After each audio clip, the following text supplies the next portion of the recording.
Hello, everyone, and welcome back. As always, I'm your girl, Candy Washington. So before we dive into today's episode, which is basically doing a deep dive, debrief into the Real Housewives of Beverly Hills season 14 and the reunion and the apocalyptic fallout of Garcelle Bouvet choosing herself, choosing her peace, and walking away from the show. Now, yeah, I actually stopped covering the show for a while or anything Bravo just because everything got to be too toxic and I just wanted to protect my peace. But I feel like now is the time to talk about everything and really lay it all out on the line. So first, I'm going to go over what I think Bravo should do. They clearly have a Beverly Hills Housewives problem in particular, but they have a Housewives problem in general. But I'm going to break down what I think they should do about the Beverly Hills Housewives. Then we'll get into a little bit about the whole Boz, Garcelle, Erika, Dorit, by proxy, Kyle, Sutton of it all. And then I'm going to also break down a little bit more of what I think is really going on, and we're going to get into it. So as always, be sure to like, share, and subscribe. And if you're watching live, say hi in the chat box. Shout out to Thomas, to Adam, to Darren, to Tay-Tay, to everybody else. Be sure to say hi in the chat box. Drop your questions and your comments. Whether you agree or disagree, as long as it's respectful, all is welcomed. So with that, let's dive right on in. All right, so obviously evil lies, jealousy, and frenemies. And this is the cast. Now, let's get into what I think that Bravo and the Real Housewives of Beverly Hills needs to do. And then I'll get more into what I think is going on between the actual women. And caveat, I did not watch the trash reunion. I didn't need to watch that garbage dumpster fire. I already knew exactly what was going to happen. You guys are my candy canes. You know from day one, I clocked Boz before episode 1 even aired. I was like, Bulldog Boz, I am not here for her. She's shucking and she's jiving. I'm on to her. And, you know, like you guys say, I love a good conspiracy, but I knew it. And our candy cane predictions usually come true. And now, like Shannon Bedore said, we will all see the light. So there's that. Anyway, let's go. First and foremost, Beverly Hills needs a new production team, because the production team is actually the heart and soul. It is the engine of the show. If you have a weak or inefficient production team, you're going to get the hot mess of Bravo that we have right now, where you have certain cast members who are favorites, who are self-producing, who are bulldozing, who are colluding. You're having contrived storylines. You're having just toxicity and feuds and takedowns and exposés because you don't have good leadership. You don't have the top in its place. So I think they need a new production team, whether it's finding a new production company or maybe finding new people within the production company, but they need some fresh blood, people who can actually do casting, people who can actually create authentic stories, but still within a story narrative. I get it. It's a TV show, you know, it's producing for a reason. But if you're going to be a reality show, then you need to have reality in that show. And if you are going to be a producer, then you need to produce and let the talent be talent. Okay? So there's that. I also think that the show Beverly Hills needs to be put on pause. And I don't think it needs to come back anytime soon. Let's focus on Atlanta. Let's focus on Real Housewives of Chicago is rumored to be coming out. Salt Lake City is filming right now. Let's focus on some other franchises. I don't think Beverly Hills is that girl anymore. I don't think Beverly Hills is that show anymore where we just need it and it needs to happen now. Particularly with the breakdown over the last couple of years of what happened, I think that it would be great for it to go on a pause. Now, if and when it comes back, the entire cast needs to be fired. The entire cast need to be fired. Start from scratch, a la Real Housewives of New York City, okay? I don't want anybody coming back. 2 options for the new show. Option 1, complete reboot with the majority of the cast members being unknowns. Take a cue from the Real Housewives of Sydney. I love the Real Housewives of Sydney. I don't know if you guys are into the international girlies, the international housewives, but I am so here for it. I'm obsessed with the Real Housewives of Sydney. Their cast is particularly made up of unknowns. They're socialites.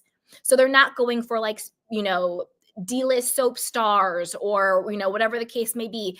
They're going for people who within the community, within the city that they're in, they're known within them, but they're not known on the grander scheme.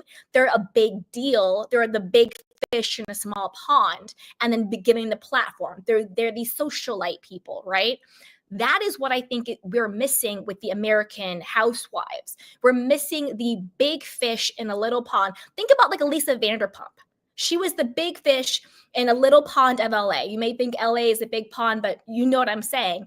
Who then on our screens was completely mesmerizing and amazing. Nobody knew who Lisa Vanderpump was outside of the LA world, LA, London world, until she got on the Housewives, versus someone like Elisa Rinna, who's out here, D-list, C-list, Z-list, F-list, trying to make it and come up and completely, and is basically a wannabe somebody coming on the show, trying to revive a career. Like it's a hot mess, absolute hot mess.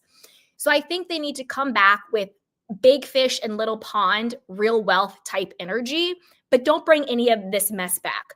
Let Garcelle go and live her life and be amazing and direct and act and produce and just be awesome. Sutton, you're dead to me. No, I'm going to get to you, Sutton. We're going to get to you. You're dead to me. Erika Jayne, go to jail, into hell. Kathy Hilton, you guys, I used to like Kathy Hilton, but I don't anymore. I know. I just saw a different energy from her this season. I think her beef with Sutton was weird. It was giving a little bit of jealousy, mean girl envy. The whole thing at the fashion show wasn't cute. It wasn't a beat.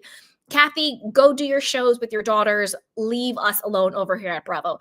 Kyle also needs to be fired, maybe sued. I don't know. I'm going to get to that. I'm going to get to you too, Kyle. Dorit clearly needs to be fired. I'm tired of her racist, weird, alleged fake robbery self. Bye-bye. Boz, you are a disappointment for the culture. You're a disappointment in general. Shuck and jive yourself off of my television screen. I don't need to see you anymore. Jennifer Tilly, I think would be great if we did a spinoff. Jennifer Tilly and Friends, like how she had the caviar dinner with like all her wealthy friends, and she's actually has like a heart of gold, and she's quirky, and she has all the Simpson money and all this just weird art deco and these amazing things. I would love a Jennifer Tilly and Friends spinoff, not like a Housewives, but like Jennifer and Tilly and Friends go to St. Bart's and they just have a crazy time and they spend all this money, or she has lavish dinner parties in her multiple homes. Like, this is my party home and this is the house I live in, with all her quirky, fun, wealthy friends just being completely insane. Give me it all day long. I would absolutely love that. Okay. Second option for the Real Housewives of Beverly Hills. Baked into Garcelle should executive produce her own show about her life with her friends, producing, doing everything she's doing. I think they should do that, but they should also do a secret show. Bravo producers, executives, if you're listening, steal this idea from me. Garcelle, you too. I think the most delicious form of revenge is served ice cold. I would absolutely love it if Garcelle was shooting a quote reality show for herself. Call it Garcelle Says or something. I don't know, whatever you want to call it.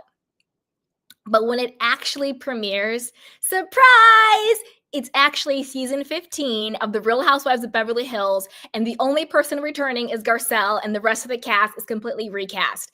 I think that would be the biggest pump fake. That would be the biggest flex. That would be the biggest what in the world. I would absolutely love that. Because in production and in entertainment, they film TV shows and movies under AKA, titled as all the time. All the time. Beverly Hills was supposed to be a show about Kathy and Kyle and her sister, whatever the case may be, and it turned into that. So I think that would be the biggest pump fake of all time. I'm absolutely here for it. Okay. That's what I think needs to happen with the show. The show as it is, with the people on it as it is, with the producers as it is, to me has become unwatchable. On principles, 10 toes down, I'm not watching next season if any of these women are back. Not doing it. Not on my time. No, thank you. Protecting my energy. Bye-bye. That's what I think needs to go on. Now, let's talk a little bit about this toxic, jealous, evil, disgusting, hot mess pot of it all. I called this months ago. I'm going to tell you when I called it. I called this this season. It was actually, I called it when last season with Anna Marie, and we're going to get to Anna Marie, and just in general, and also particularly with the fight between Kyle and Dorit. Not this season, yes, but I called it last reunion when Kyle was like, there's people who's been saying you've been saying things about me and all this stuff and blah, blah, blah, blah, blah. And Dorit was like, yeah, someone said you were talking about me too, blah, blah, blah, blah, blah. Remember they both were saying that? And I always said the core person who was probably pitting them against each other was Lisa Rinna.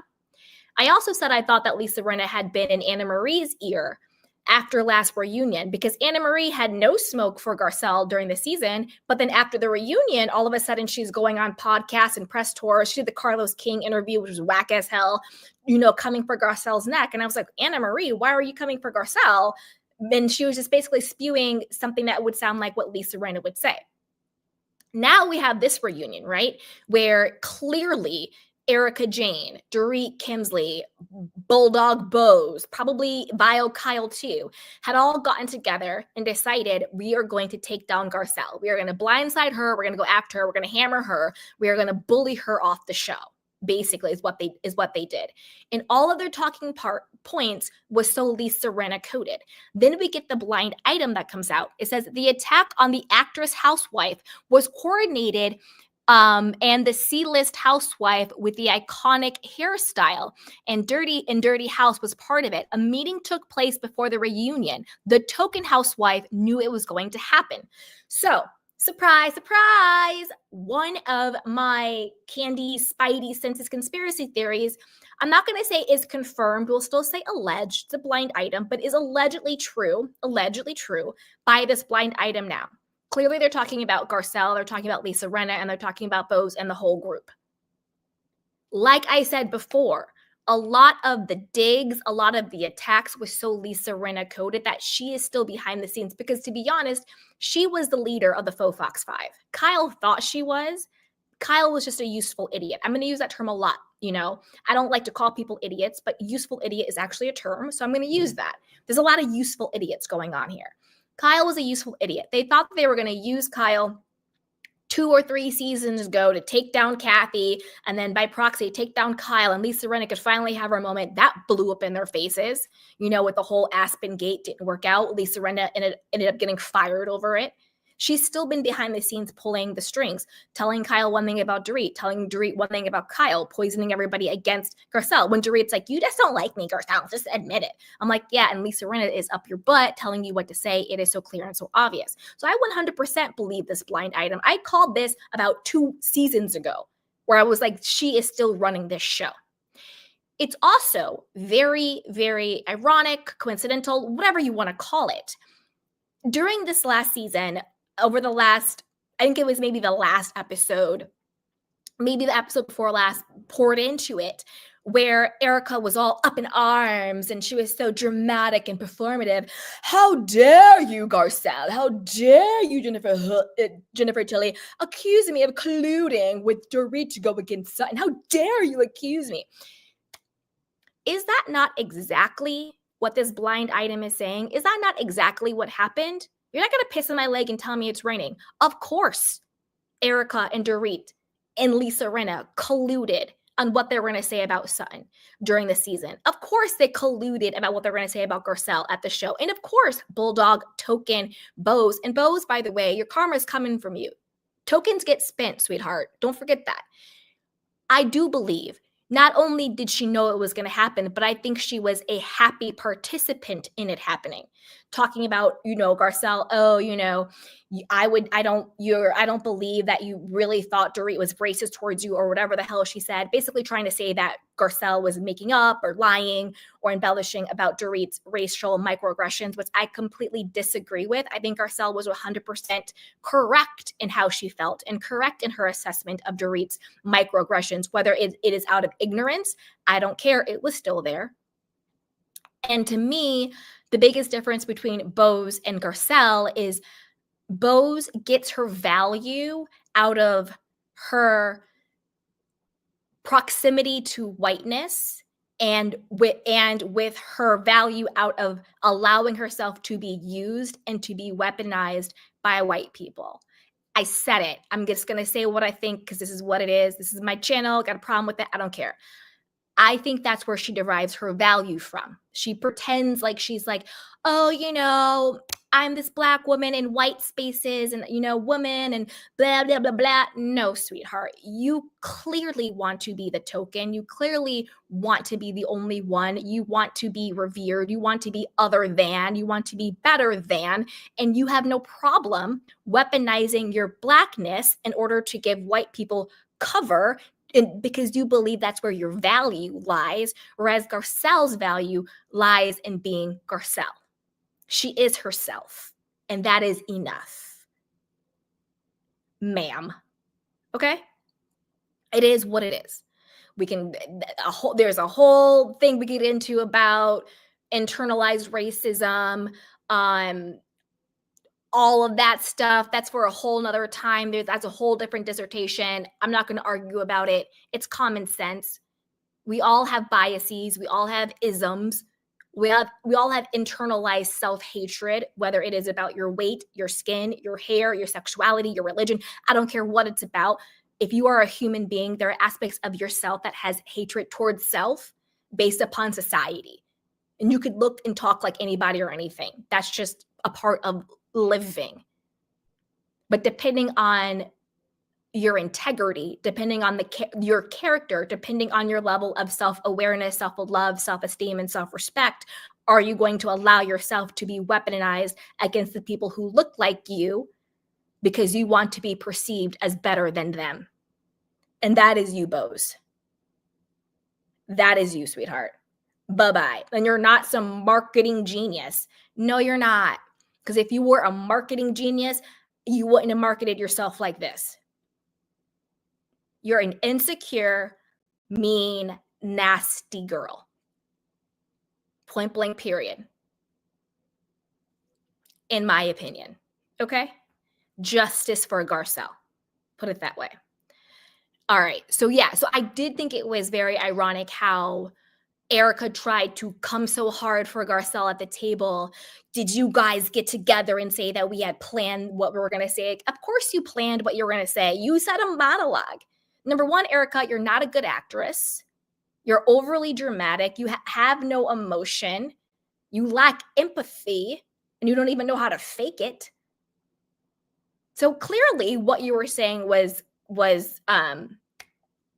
colluded with Dorit and Lisa Rinna. Clearly what you were saying was, girl, bye. Girl, bye. Okay. Let's also talk about Dorit. I can't with her. Dorit is like a flea that bit you and keeps biting you and is itchy and you just want it to go away. Dorit, we just want you to go away. She came in this season hot because she knew she had to save her diamond. She came in this season hot because she knew she needed some money. She came in the season hot because she knew her house was about to be foreclosed on. PK basically was just like, the money is gone. You're being crazy. I'm going to go out here to London. I'm going to dip it and I'm going to do it. You've I think the real reason why PK was pissed at Dorit is because Dorit kept the home robbery invasion storyline going, and it brought scrutiny and eyeballs and conversation, therefore doubt and questioning around the home invasion. In my opinion, allegedly, because I'm not saying this is true, I don't have proof. PK and Dorit are broke. Don't come for me and mine. In my opinion, do I think their home robberies were insurance scams. I do, and that is my opinion. I am not saying it is fact. I think PK was pissed because what should have been one scene or one episode. Oh my God, we were broken into. We're so distraught. Oh my God. She dragged out into multiple seasons where he's like, dum-dum, hello. I just got this big insurance check. I just paid off all of my gambling debts. You know, the robbers were very, very kind to you. You think it was out of the kindness of their hearts. They just left your cell phone for you. Don't you get it? It was us. Duh. So she was either in on it. And again, this is all my opinion. She was either in on it and milked it for all it was worth because she had nothing else going on with her pathetic life other than being an alleged fraud and allegedly hooking up with Mauricio, which I don't believe because I don't think Mauricio wanted Dorit. I think that if Mauricio wanted Dorit, she would have risked it all. She would have risked it all, but I don't think he wanted her because, side note, we'll get back to this. Side note, during this season, did you clock, and if you didn't, please go back and watch, when Mauricio was, quote, caught by the paparazzi at the Greek airport with the influencer model who's wearing like the scantily clad bikini, whatever the case may be. And it's public, it's out there, it's Page 6, it's Dumas, it's all out there. Did you see Dorit's reaction? She was like, this is like a punch in the gut. I can't believe it. She was more affected by Mauricio being public with another woman than Kyle was. I get it. Kyle was in delusional denial land, but Dorit was distraught. She was more upset about Mauricio being public with another woman than she was about her, the demise of her and Kyle's friendship the entire season. What woman says it's like a punch in the gut, like to herself almost, about another woman's husband being caught with another woman? Girl, your slip is showing all the way. But I don't think Mo wanted you. I don't think Mo wanted you. Okay. Anyway, that is what I think. That is where I think the biggest breakdown started with Dorit and PK. That's why he kept saying on the show, I think you're being ridiculous. I think you're overreacting. I don't think you have PTSD, because he wanted her to wrap it up. The more she talked, the more scrutiny. And that's why now all of a sudden you have Bulldog Bose with her stank face. Yeah, I said it, stank face. And I'm not talking about your looks. I'm not body shaming you. You just have a stank look on your face. That's all. She has a stank face. That's it. Okay. Now you have Bulldog Bose being the token that she has proudly displayed herself to be, being on the reunion like, oh, well, if I was Dorit, I would sue you for defamation, blah, blah, blah, blah. Okay, well, listen up, chick. Number one, you're not Dorit. Dorit doesn't have the legal fees to sue anybody for defamation. Dorit did not have enough money to pay her mortgage, let alone paying a lawyer for a bogus lawsuit against Garcelle. Now, side note, I will say this. I wish Garcelle went harder at these women.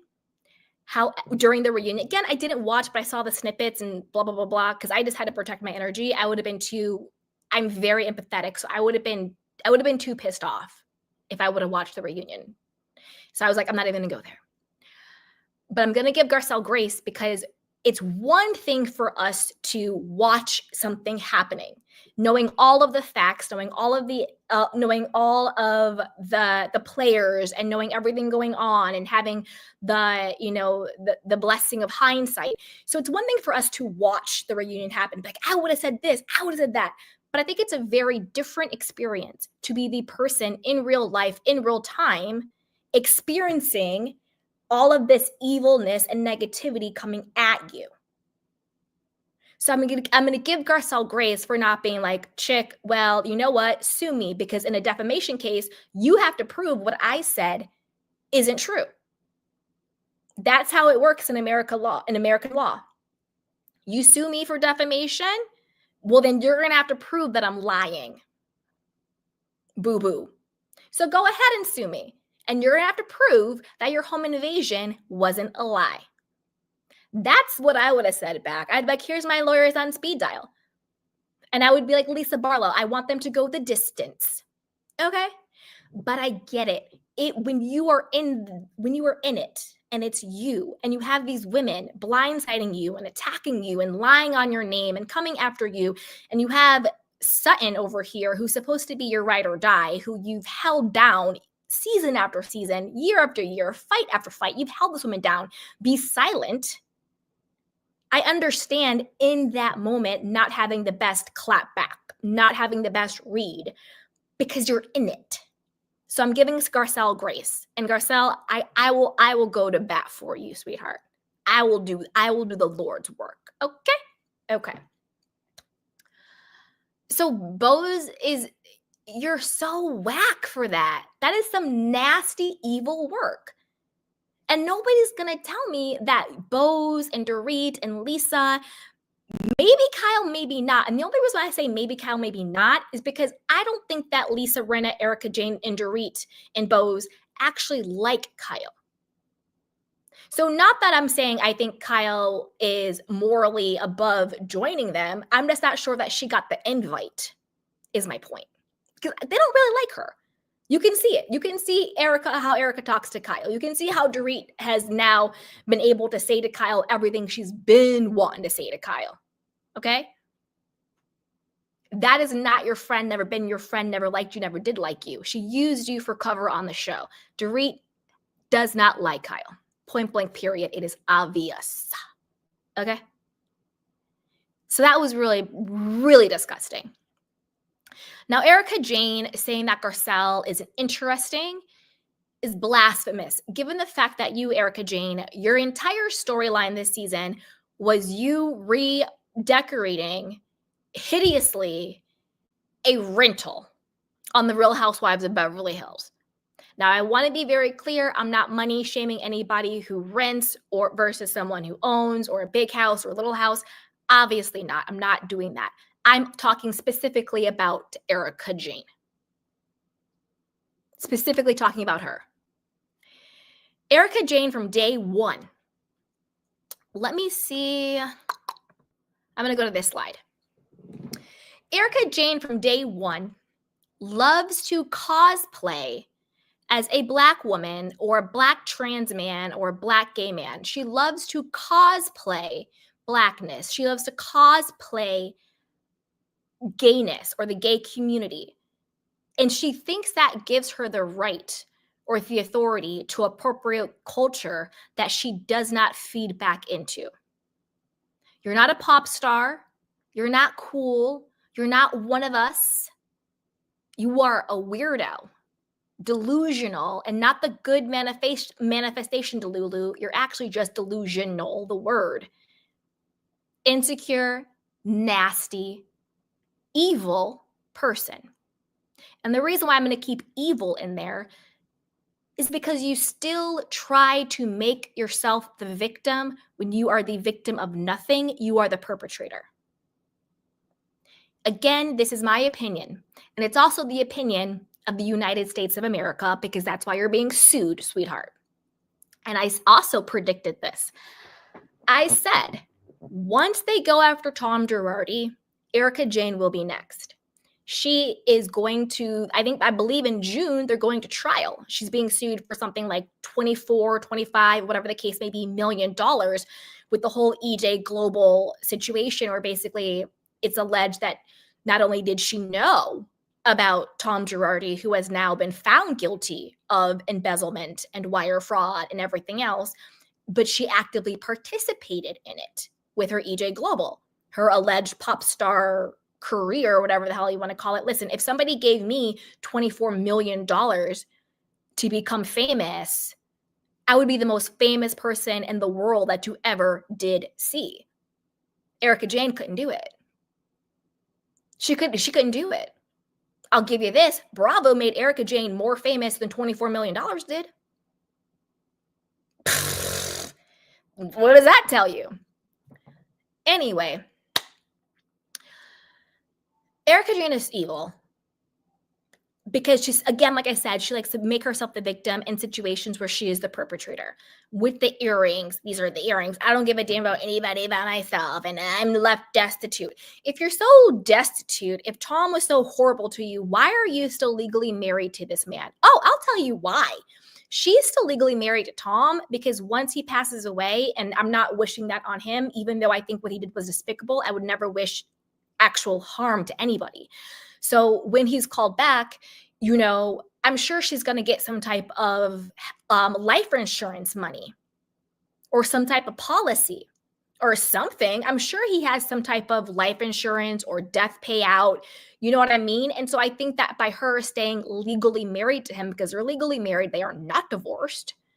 I think that she's waiting it out to get some type of payout, to be some type of beneficiary. You see what I'm saying? Now, again, you don't have to be legally married to someone to be their life insurance beneficiary. I know that. But I think it makes things a whole hell of a lot easier if she still is to get any type of money once he does pass. Now, I said before, once they get done with Tom Girardi, they're going to go after her, and they are. And she's refusing to settle. She's an idiot.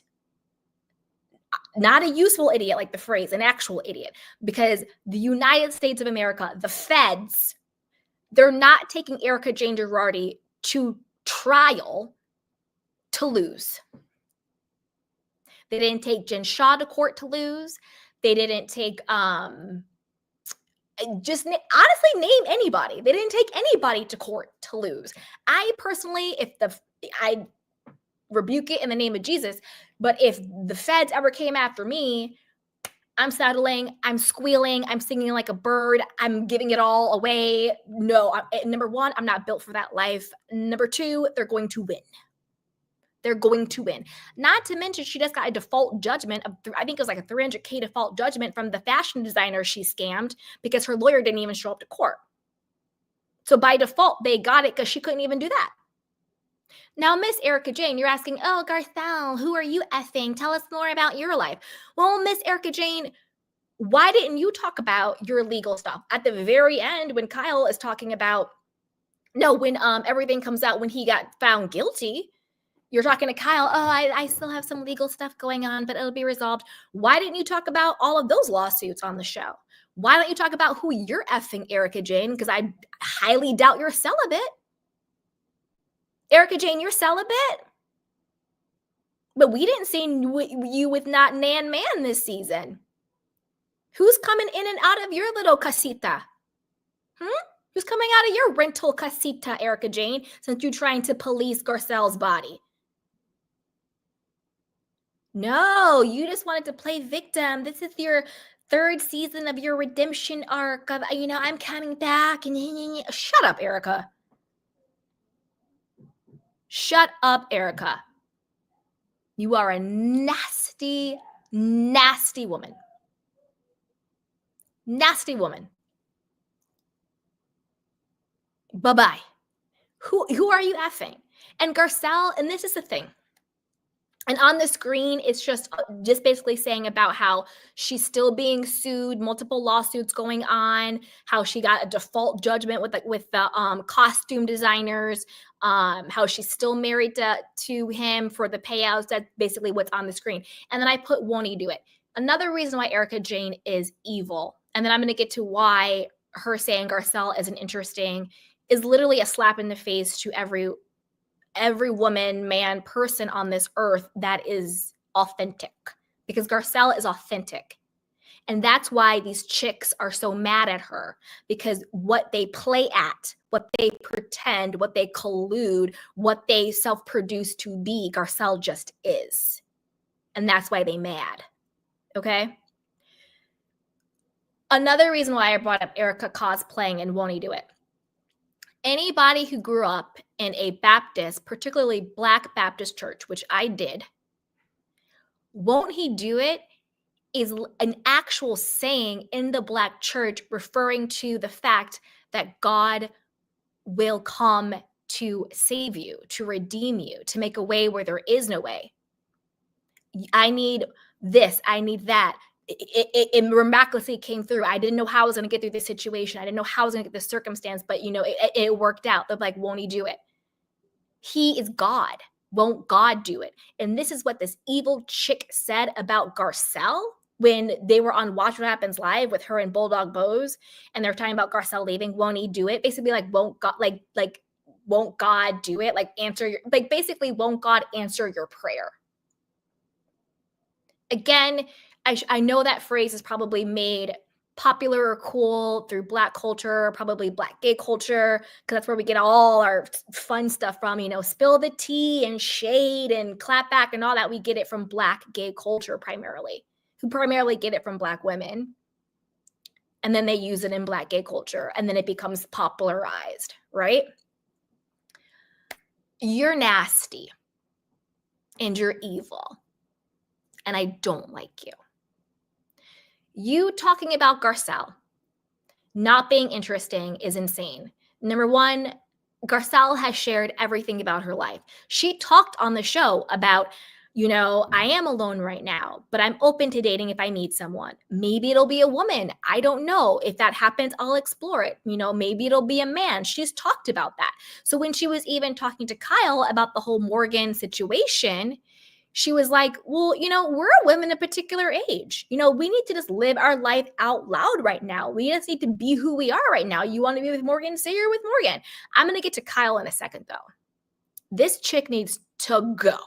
And I'm going to tell you why.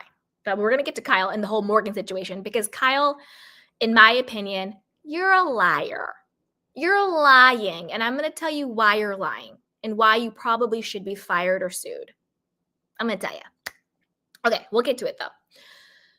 What was I saying? Oh my God, I lost track. So Erika, Jayne, and Garcelle. That's right. So Garcelle that's why she was saying, like, look, like, I'm a woman of a particular age. I've thought about it. If I go there, we go there. Like, I'm sharing that part of me to that vulnerability. She has, and for Kyle to say to Garcelle, well, you know, we didn't see your sons this season. Number one, Kyle, just because you are dating a child, Morgan, does not mean that Garcelle should show her actual child, particularly with what has happened with her children. Number one, her children have been cussed out on camera and off camera. Her children have been bullied on camera and off camera. Let's not forget what happened with Dirty Diana Jenkins and Lisa Rinna and Erika Jayne and the bots. And, you know, if your daddy wasn't white, we'd have our foot on your neck. Let's not forget about all of that happened to her child. And then being cussed out by drunken Erika, and then having, ironically, Mo and Kyle and PK and Dorit laugh about it. Funny now, Kyle and Dorit were laughing with their husbands, and now they don't even have their husbands. How funny is that? Thought it was funny to laugh with your husbands, and now both of your husbands left y'all. So go kiki and laugh about that. Is that funny? Get out of here. Get out of here with it. Also, not to mention, the season before, when Garcelle brought her vulnerability to the show, she said, look, I don't feel safe or comfortable talking about my children or bringing my children around given what happened to them. And what happened? Ding dong, weirdo, porrito, Dorit made the situation about her. Oh my God, I'm so hurt that you wouldn't feel comfortable bringing your children around us. That hurts me, Garcelle. I'm confused, ding dong, Dorito. How is Garcelle talking about her children and trying to protect her children about you? And you don't give a damn, Dorit. Don't play stupid. Don't play victim. You're just trying to make Garcelle look bad. Like, wow, Garcelle, I can't believe you don't feel comfortable around us. That's what she was trying to do. So when Garcelle has been vulnerable, when she has opened up, they have come for everything about her. You think they would do that to Portia? You think they would do that to Jagger? Highly doubtful. Erika Jayne lost her damn mind when Eileen said some type of hypothetical question about Erika's son, who is a full-blown adult and a cop. Remember? This was like seasons ago when Eileen was on the show. Erika lost her damn mind when Eileen was like, oh, well, like your son coming home or something like that. Something so innocuous, and Erika lost her damn mind. But she wants, and why doesn't she talk about her son? Let's talk about him. Where's her son on the show? I've never seen her son on the show. Where is he at? We're going to talk about Garcelle? Where's your son at, Erika? I don't think so. absolutely ridiculous. Garcelle showed us her home in Malibu that she bought. She showed us her projects that she is producing and that she's acting in. She showed us her life, and she said, because a couple of seasons ago, I did have that same note for Garcelle where I said, we see Garcelle the parent, we see Garcelle the businesswoman. I want to see more of Garcelle the woman, like her just like talking to her good girlfriend or what's going on with her. And then this season, she opened up and she said, that's a part of me, that identity of me as the woman. I'm looking to explore what my next chapter is. So she's been very transparent, and she's been very vulnerable, and she's been very honest about her situation and what's going on with her and everything. Whereas Erika has just come on the show and cried and had, only made interesting by proxy that her husband, not even a estranged husband, her husband, let's be serious, stole millions upon millions of dollars from victims. That doesn't make you interesting, Erika. That makes you fodder. Just gonna call a thing a thing. Just a thing a thing. Ugh. Okay, so I think I talked about that. Okay, now let's talk about the intersectionality of it all. Wait, let me see if I have anything else in my notes. Kyle calling. Oh. I'll wait for it to be on this slide. Okay. Let's talk about the intersectionality of it all, okay? I don't know why people are acting like Boz is the second Black woman on Real Housewives of Beverly Hills. She's the third. Let's not forget about Anna Marie, okay? Anna Marie was there before Boz was. There are a lot of similarities here. I'm going to tell you why Anna Marie wasn't received the same way Boz was. Anna Marie came in as Kyle's mouthpiece. She went after Sutton. Boz came in as Dorit's mouthpiece. She went after Sutton a little bit. Her and Sutton definitely beefed. And then she went after Garcelle. I also think that was intentional. I think that the faux Fox 5 wanted to break up Garcelle and Sutton because they were so powerful together. Okay? Anna Marie and Boz both came in and colluded with the Lisa Rinna-led faux Fox 5. All about it. We're not checking for Garcelle. We're not checking for Sutton by any means, both of these people. Anna Marie came out last week talking about, oh, I was warned about Garcelle from A-list Black Hollywood stars. And, I had a talk with Boz's best friend, right before I was fired from the show and blah, blah, blah. Anna Marie, stop lying. Number one, you don't know any A-list Black celebrity stars. And if you do, none of them are talking bad about Garcelle. I can guarantee you that. You know why? Because Garcelle is actually booked and busy, revered, awarded, plotted, allowed, partnering with actual Black A-list Hollywood. Anna Marie, you need to worry about those lawsuits against your husband. While you have all the time in the world to get up here and talk about Garcelle, you need to go and worry about your kids. Worry about your husband and his allegations against him. Okay? Bye.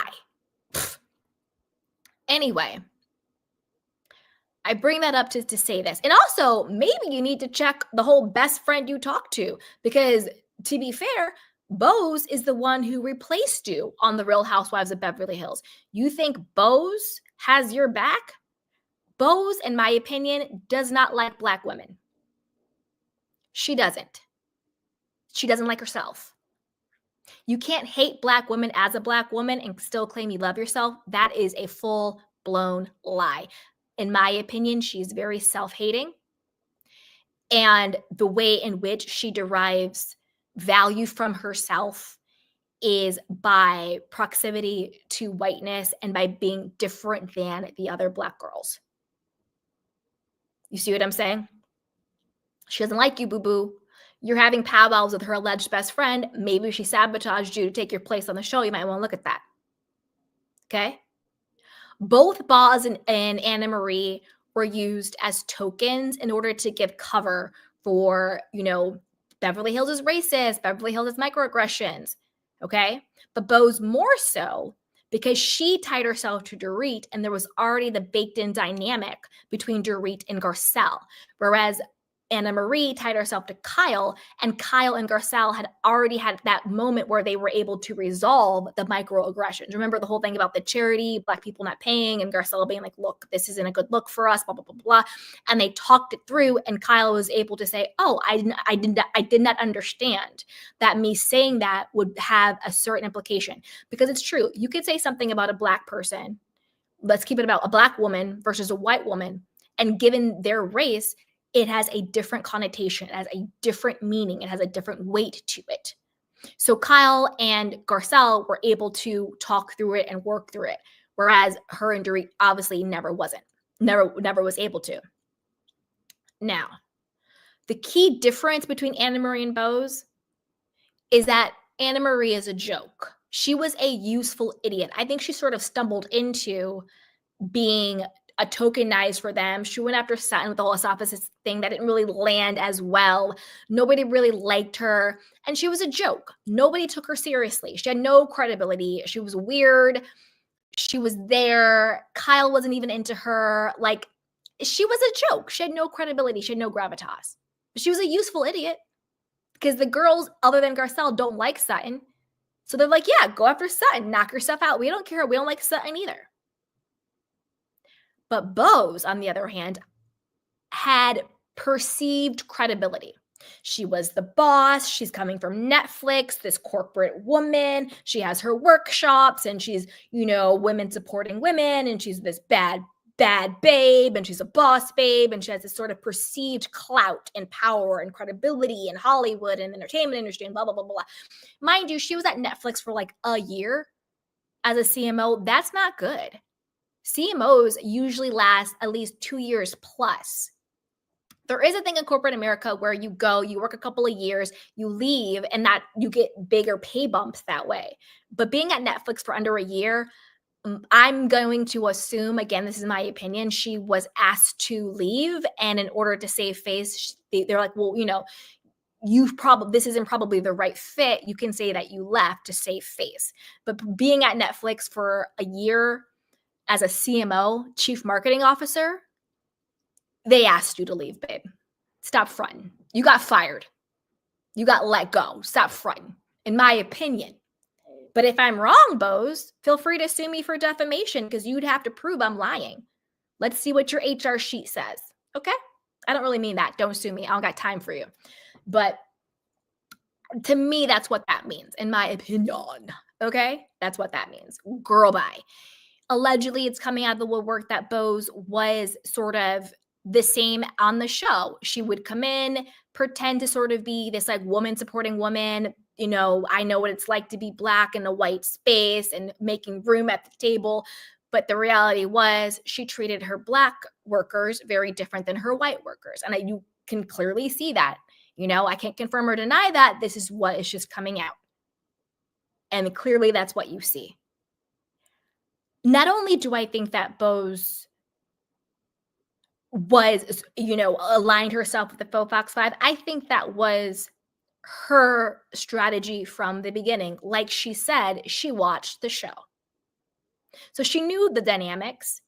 She knew that her usefulness to whiteness would be cover. Well, Dorit, you can't be racist anymore because I'm Black and we're friends. There was a lot of chatter on TikTok when Bose came on, like, oh, now finally someone who can go against Garcelle, which is such a racist undertone. She can't play the race card. Oh, so because now there's a Black woman on there, she can go against Garcelle. People can go against Garcelle and not be racist. But if you go against Garcelle in a racist way, then yeah, you will be called out for being a racist. Duh. And Garcelle has every right to call out racism and microaggressions and biases and macroaggressions that has happened toward her. Not in the sense because she's playing the race card, but she is Black. There's no card to pull. She's talking about, this is my experience, and this is what you're doing to me. You see what I'm saying? Ugh. Disgusting and crazy. So there's that. I think that Bose came in with an agenda. She wanted to be the token. She knew what her value was to these white women, and she happily weaponized her blackness against Garcelle in order to be favored. And to me, that is evil and disgusting. And I saw you, Bose, from day one. I called it from day one. I said, nope, not my cup of tea. She's chucking in a jive-in, and I could see in her face. If you go back and watch episode 1 of this season, the look of disdain Bose has on her face when Garcelle shows up at Sutton's surrealist party, when Garcelle comes up to her and Dorit, wants to say hi, Dorit's very cold. You see on Bose's face a very clear look of disdain. You jealous, Bose? You jealous of Garcelle? That's what it's given. You don't know this woman, but yet you have that level of disdain for her. You are having that level of allyship with Dorit over your disdain for Garcelle. Go back and watch at their surreal party the moment Bose sees Garcelle. Look at the look at her face and you will see it. You're disgusting, Bose. You're disgusting. And you don't have any power in the entertainment industry. If you did, you would actually would be in it. Instead, you got Anne-Marie kicked off the show. She did it all by herself, and you took her spot, and then you wanted to take Garcelle's place. Then you came for Garcelle. Oh, I'm disappointed in Garcelle. I don't think it's a high note. Shut up, Bose. You're not a high note.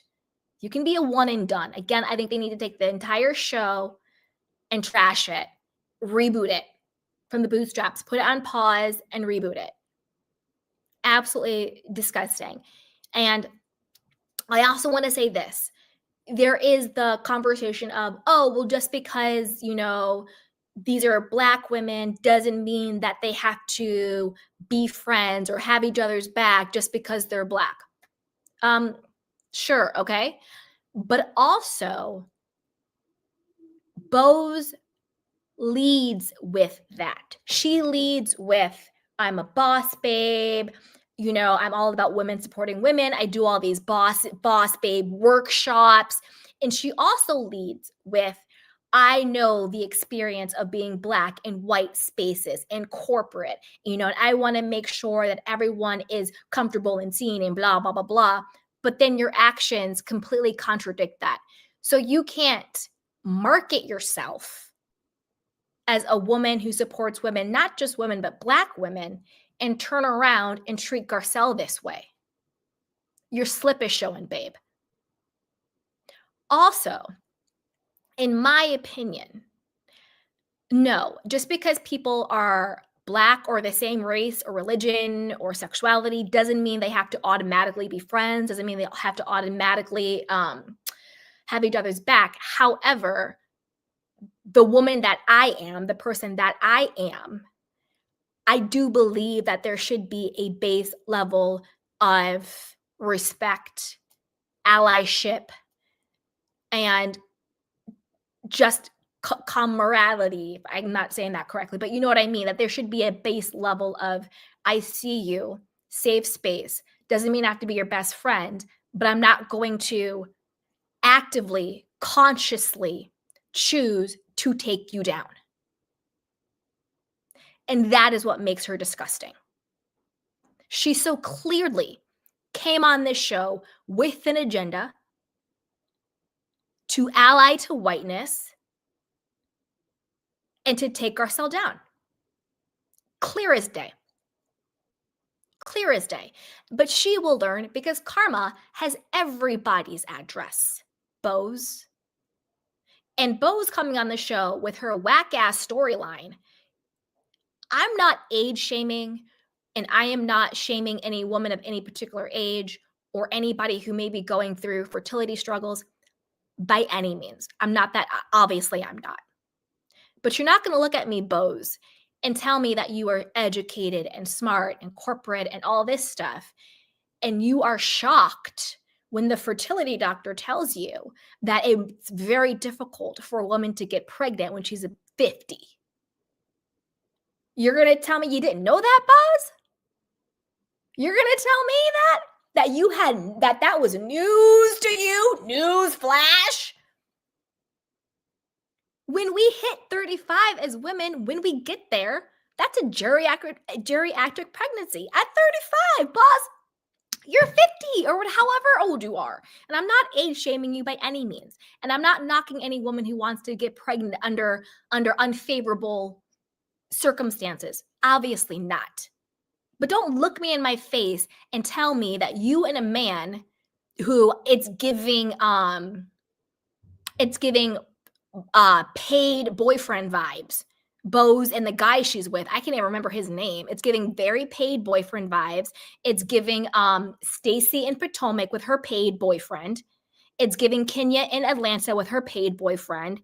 This is giving paid boyfriend. You don't live in the same city. San Diego is hours away from LA. Stop playing in our faces. You never even said I love you to this man, and you want us to believe you and him are planning a life together with children? And y'all never said I love you?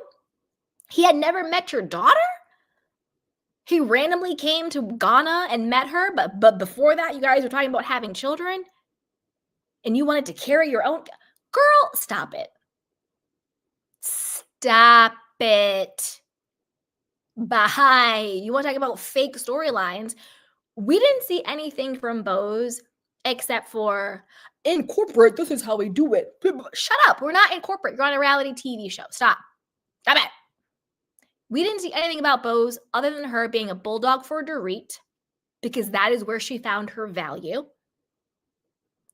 Fake storyline with a paid for boyfriend about a baby that nobody believes is actually going to happen. He didn't even believe it. The woman who was probably paid to show up or was doing Boz a favor, the fertility doctor should be ashamed of herself, even playing into that BS story. Stop. Okay. I'll probably have some more about that, but let's start talking about this nonsense and mess of it all. The Kyle, the Sutton, the Garcelle, the Morgan nonsense. Okay. Kyle, I'm gonna need you to shut up. And I'm gonna tell you why. Kyle thinks she's smart. All of a sudden, okay, so not this season, but last season, right? Morgan is on the show. We can say Morgan's name. She's in multiple scenes. She's in multiple episodes. They are hanging out together. They're getting matching tattoos, blah, blah, blah. Morgan came to, her friend's celebration of life. Like, Morgan is on the scene, okay? Now, all of a sudden, we can't say Morgan's name. I want to just protect her privacy. It's not my story to tell. Shut up, Kyle. Number one, in my opinion, you call the paparazzi to take pictures of you. Morgan is not a private person. She is a public figure. She's on tour. She's, in the paparazzi shots, whether this is a PR relationship, whether this is a real relationship, I don't know. I don't really care at this point. But clearly Morgan is a public figure, and clearly you guys have no problem calling the paparazzi on yourselves to be in the public eye. And Morgan was on the show before. So you might think, well, why now all of a sudden you can't say Morgan's name on the show? Kyle, in my opinion, wants to save the Morgan of it all. Are they? Aren't they? Are they lesbians together? Are they not lesbians together? What's the real situation for her documentary that she's doing with Morgan? Because you're not going to tell me, Kyle, that Morgan wants to be a private person and respect her privacy and her story. She doesn't want to be mentioned on the Real Housewives of Beverly Hills. But yet, let's not forget, y'all are doing a whole documentary together. What the hell is a reality show? It's called a what? A docu-series. So you're doing a documentary, which is a reality show, just different flavors, just filmed differently. A documentary and a docu-series, essentially the same thing, just a cinematic aesthetic difference. It's supposed to be rooted in reality. You're basically following people or telling a story about real life people events. Docu-series, reality show, documentary has more of a journalistic lens to it, but it's the same thing. So you're going to tell me that she has no problem being in a whole ass documentary, but yet you can't say her name?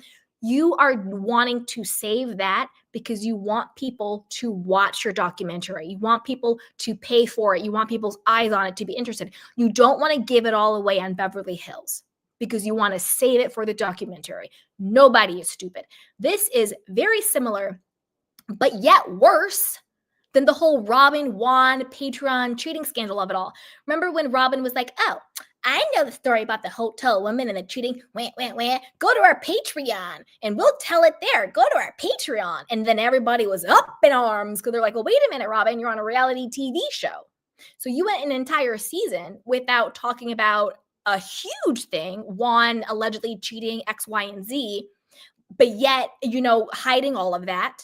But now you're telling people, well, go to my Patreon behind a paywall to get the juice, when it's literally your job to give that juice to Bravo, who is paying you. And then remember, they brought Robin back to redeem herself. She failed and got fired, right? How is the main difference between those two things and why what Kyle is doing is worse is because I think that Kyle is being calculated by doing it. Whereas I actually think Robin was just deflecting when she said, go to my Patreon. In that moment, I think Robin was just like, I don't want to talk about it. You know how she likes to deflect. She didn't have the answers. She was lying through her freaking teeth. And she was deflected by saying, go to my Patreon. And so clearly she said that.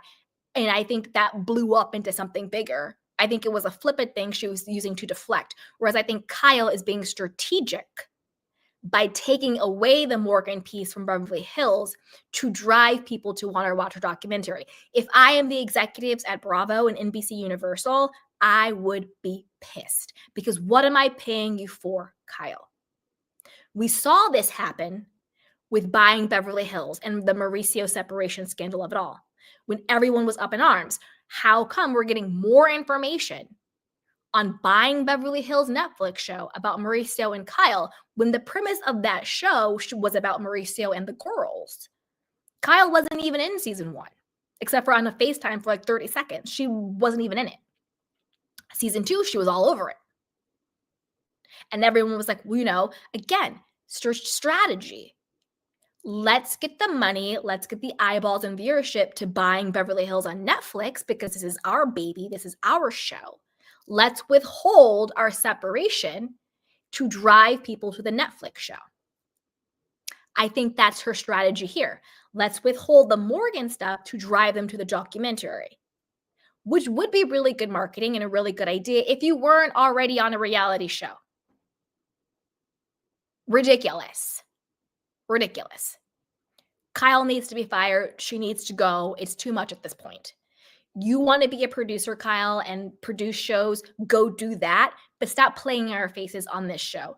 The time has come and gone. Take you and your sister and leave. Sutton is dead to me. Sutton did not realize that her favor came from her proximity to Garcelle and not the other way around. Erika Jayne can shut up and go to hell talking about, Sutton, buys her friendship with Garcelle. Absolutely not. Garcelle made Sutton lovable and likable. Garcelle made Sutton our fave. Not the other way around. And Garcelle has held her down every single time, through all things. Now, do I think Sutton is racist? Do I think Sutton's mother is racist? No, not at all. I don't think this has anything to do with race. I think Sutton is weak. That's why you have to be very careful who you align with. You have to be very careful who your friends are. I personally would never get close to a weak person. And by weak, don't get it twisted. I do not mean vulnerable. I do not mean going through a tough time. I do not mean someone who, is emotional. I don't mean that. I don't mean that. Because that's actually a strength. Vulnerability is a strength. And asking for help is a strength. I don't mean that. By weak, I mean someone who is insecure. By someone who has low self-esteem. By someone who wants to be picked, wants to be liked, needs external validation. That is why I think Sutton is weak. Like Garcelle and Jennifer Tilly was saying to her, you want to be liked by Kyle and Erika so bad, but these women do not like you. These women are not your friends. So Sutton sat there silent because she would rather be picked by women who clearly actively do not like her than to be strong and stand up for the one person who actually held her down. So no, I don't think Sutton's racist. I think she's weak. I think she's a weak person. I don't think it had anything to do with Garcelle's race at all. She's weak, insecure, low self-esteem, and seeking validation from the people who would never give it to her. That's Psychology 101. I'm not a doctor, I don't diagnose, but that's Psychology 101. When you lack a sense of self, when you do not have your own source of self-esteem, self-love, self-respect, self-validation, when you don't have yourself as your center, you always seek it from external things that is unable to give it back to you, because the true source of all of that is self. And when you get it from self, then you gravitate towards people who validate you, who love you, who respect you, because you already give it to yourself. So healthy attracts healthy, whereas unhealthy attracts dysfunction. And you might be like, well, then how come she attracted Garcelle? She attracted Garcelle, and then what did she do? She sabotaged Garcelle because she's still not whole and complete within herself. So you can attract the healthy friendship, the healthy relationship, the healthy opportunity, whatever the case may be. But until you are healthy, you will always sabotage it. That's why it's called self-sabotage. Sutton, you're dead to me. I loved you because Garcelle did. And I can't. So be very, very careful with who you call your friends. Be very, very careful who you give your allegiance and your loyalty to. Make sure that person is good within themselves, because if they are weak, they will turn the way the wind turns. They will go towards the shiny object. They will become that mean girl, because that mean girl is going to give them the validation that they're unable to give themselves. They are willing to be used. They are willing to be tossed away. They're willing to be disposable for that one moment of feeling like I was picked, I was chosen. Absolutely ridiculous. Sutton, girl, bye. Okay? Girl, bye. Let's see what else. Oh, that's right. Erika, real quick. Girl, you need to go ahead and settle with the feds, because like I said, the feds are not going to trial against you because they think that there's a way for them to lose. They're going to trial against you because they already know that they won. Stop messing with these people. You're not smarter than them. You're not more powerful than them. You're not going to get out of it. I don't know who is your legal counsel. Maybe they're doing it for the money or for the name, but I don't know any rational, non-narcissistic person on this planet thinks that they're going to go against the federal government and win. It's already rigged. It's already set up. Girl, you're crazy. Now, this is the thing. I believe it's a civil case. So it's not criminal. I don't think she's going to go to jail. But that could change. Just because she wasn't named in Tom's criminal case, just because this case is civil, doesn't mean she can't face criminal charges. And Erika, you keep poking the bear with the feds. You keep playing in these people's faces. They might get some criminal charges on you. And you and Jen Shaw can go hang out in Club Fed. Get some notes from Teresa. Talk to Apollo. Get a little Pat the Puss orange jumpsuit.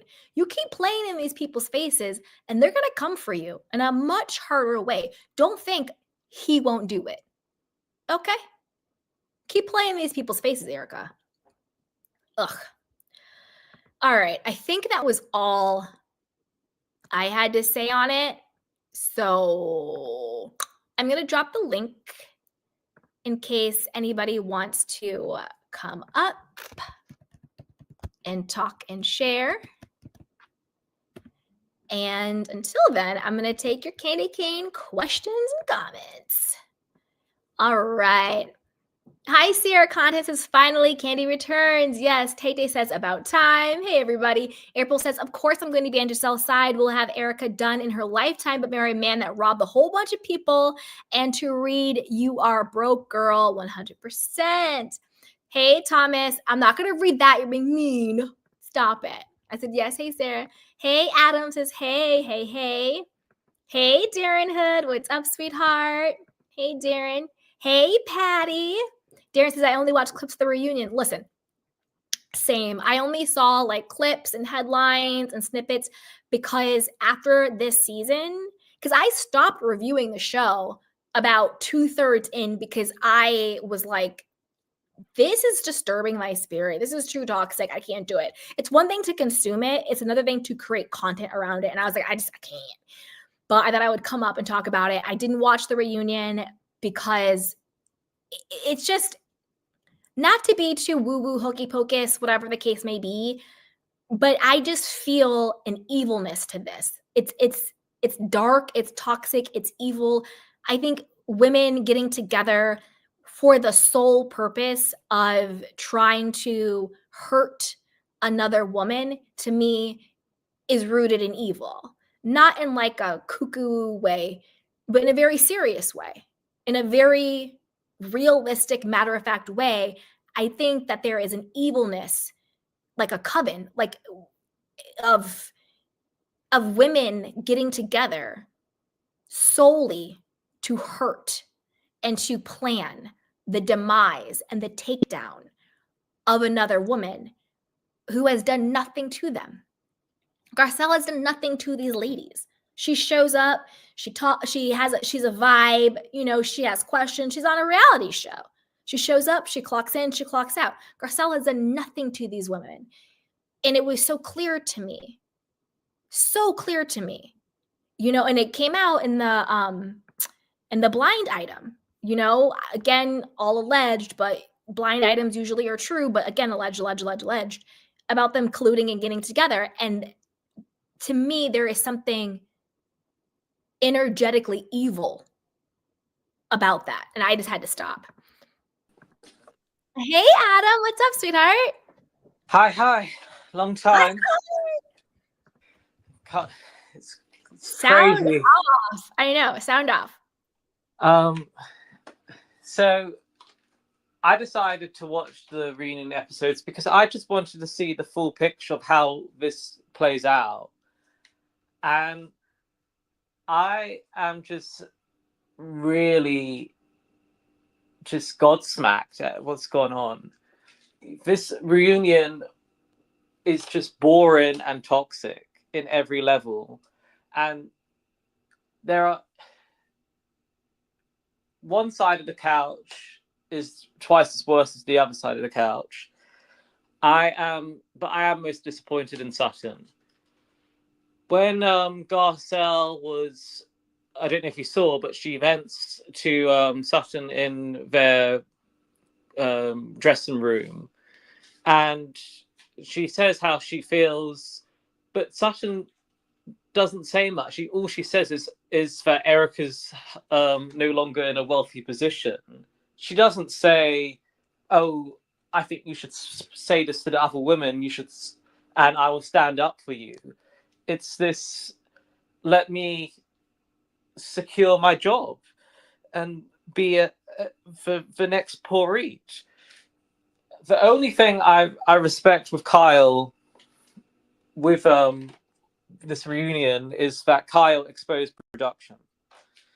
And Kyle exposed production by pretty much saying inadvertently that Dorit was meant to be fired and she was never meant to be on this season.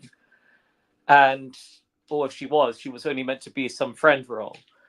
And that was exposed. But the whole situation with Boz and Dorit being this fake duo, let's be best friends, I just think it's beyond. And the reality is that Bose is just exhausting. As soon as she opens her mouth, I just want to press the mute button.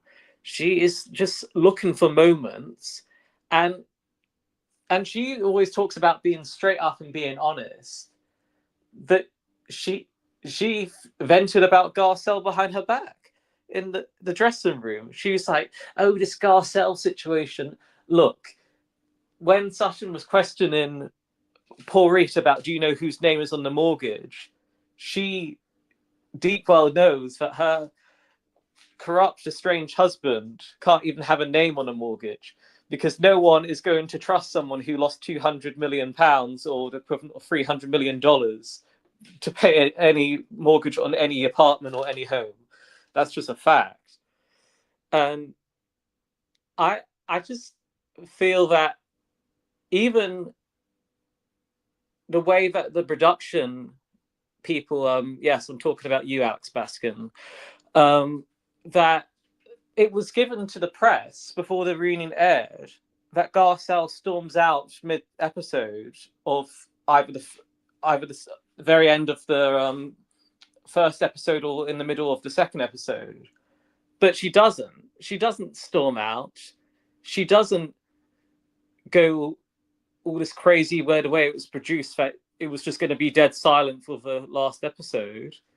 She waits until the very end and kind of was like, from what I could see from my perception, was that it was just like, "Oh, thank you, Andy." But she was like, "I'm not going to cheers with these phony people."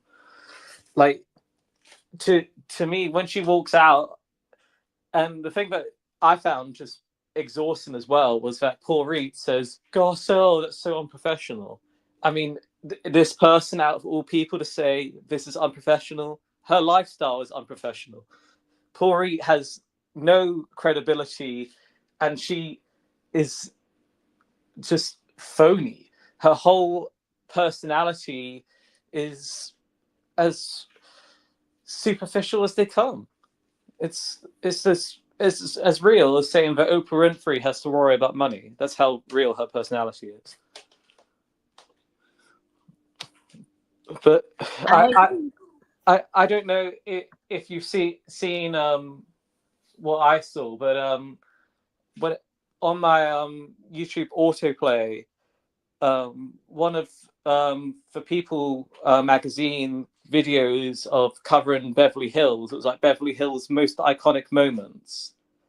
You have the whole relay of the Puppygate situation, and you had poor Reet trying to say, "Oh, it's hypocritical of Lisa Vanderpump," and you have this Bose woman trying to like do the yeah and mm-hmm.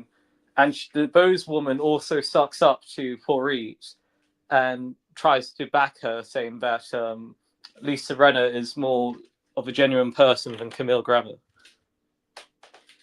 I mean, this is how bad the production is. And look, it needs to be on pause. This show is nothing from what it started from. If you actually think of the original concept, Beverly Hills distinguished itself from any other of the shows because of wealth and because of fame. You know, you had a billionaire's daughter, you had a eccentric British woman, you had two sisters who are related to a dynasty, you had a Hollywood actor's wife that divorced her dramatically. And when I heard that Garcelle was coming to this show, I vaguely knew her because I had older cousins who watched the Jamie Foxx show, but I didn't know her that well. But I thought, yeah, the real connection, person in the business, knows Lisa Rinna for many years, you of Denise Richards, that authentic connection. And I felt, this is something fresh, someone. I don't think shows should be a race-based and they should just pick and choose someone random because of their race and what have you. But I thought, the synergy is real here. No matter what you think of Lisa Rinna, I think she was entertaining back in the day, but then she lost her marbles. But the genuine kind of connections. Like, you know, someone could say, I've known Lisa Rinna for 20 years and we know people in common. It wasn't just like, oh, this is some extra. Mm-hmm. And Lisa that's kind of Rinna was overtaken by the spirit of jealousy. Yes. Like, I really think there's something going on with her. Like, the way she treated Denise, the way she treated Garcelle, the way she just treated, what's her name? Yolanda, and the way she treated Kim Richards. I think that Lisa Rinna is a deeply, deeply disturbed soul. And I think she is so intrinsically bitter and resentful and jealous that, like we saw with the blind item, even now, like, you've been fired from a show for years, and yet you're still holding these, you know, seances, whatever the hell these are, ritualistic things, gatherings, to try to take down a woman on a show that you were fired from years ago. Like, move on with your life. I think there's something very deeply disturbed with Lisa Rinna. Even when you look at her now, there's something in her children. Oof. And I don't mean this, I'm not body shaming. I'm not talking about like, oh, they look cute or not. There's something going on that is very, very disturbing. 100%. Very, very disturbing. 100%. I mean, yeah. I found her, I liked her from seasons 5, 6, 7, 8. What she did to Yolanda was messed up, but I liked her during those seasons. I liked it actually when she was somewhat entertaining, and when you had both Lisas was a synergy. I think it was cool. But when season 9 occurred, the problem with this show that is kind of happening with a lot of shows is that people don't play themselves, they play a role. And that's the difference between someone like your Lisa Vanderpump and someone like your Yolanda and Garcelle, is that Yolanda has said many times in the show, I don't need Kyle Richards to like me. And Lisa Vanderpump didn't need the show for a check. And Garcelle, you know, at least in the United States and Canada, was well known and had a name for herself. And, you know, was having all these gigs like Spider-Man as well. But to me, I think season 10 and 11, you know, the whole thing with Denise was messed up, but it was still entertaining. But this season 12, where you had Dirty Diana, the most disgusting person I could think of, and you had this 8.5 lunatic. That's the best way I can point it out. She was horrible. Hold on for 1 second. I want to... No worries. So Tay asked, thoughts on the Patrick McDonald speaking out. So I'm not sure if you saw it, but I believe Patrick McDonald was a former Bravo producer. He worked on Beverly Hills, OC, and maybe some other ones too, Atlanta, I think. I'm not 100% sure, but he essentially is a former Real Housewives Bravo producer, and he came out basically being like, I'm being blacklisted and they're no longer hiring me because I believe that they found my OF content, my fans only content. And so he basically came out talking about like the working conditions and that, you know, Garcelle is amazing to work with and how everyone loved working with her, which of course, because she's a professional, she's been on set basically her whole life. She knows how it goes. And basically exposing them for like not great wages and overworking people and, you know, sort of shunning him because of his OF content, but he was a great producer. Where I land with that is sort of, if the irony is that if one of the housewives had an OF account that got exposed, they would be like, oh my God, this is such a great storyline. I mean, look at Denise. You know, she started her OF after her daughter, and now she has her own spinoff, Denise and the Wild Things. But yet the people behind the camera are doing things to make ends meet, and they're being blackballed and blacklisted. And then him talking about the working conditions. I mean, I don't think anything he said was revolutionary. I think we all kind of know that people behind the scenes, production, assistants, you know, all of that, kind of have those sort of atrocious hours, not getting paid what they should be paid. There's no union for them, I don't think.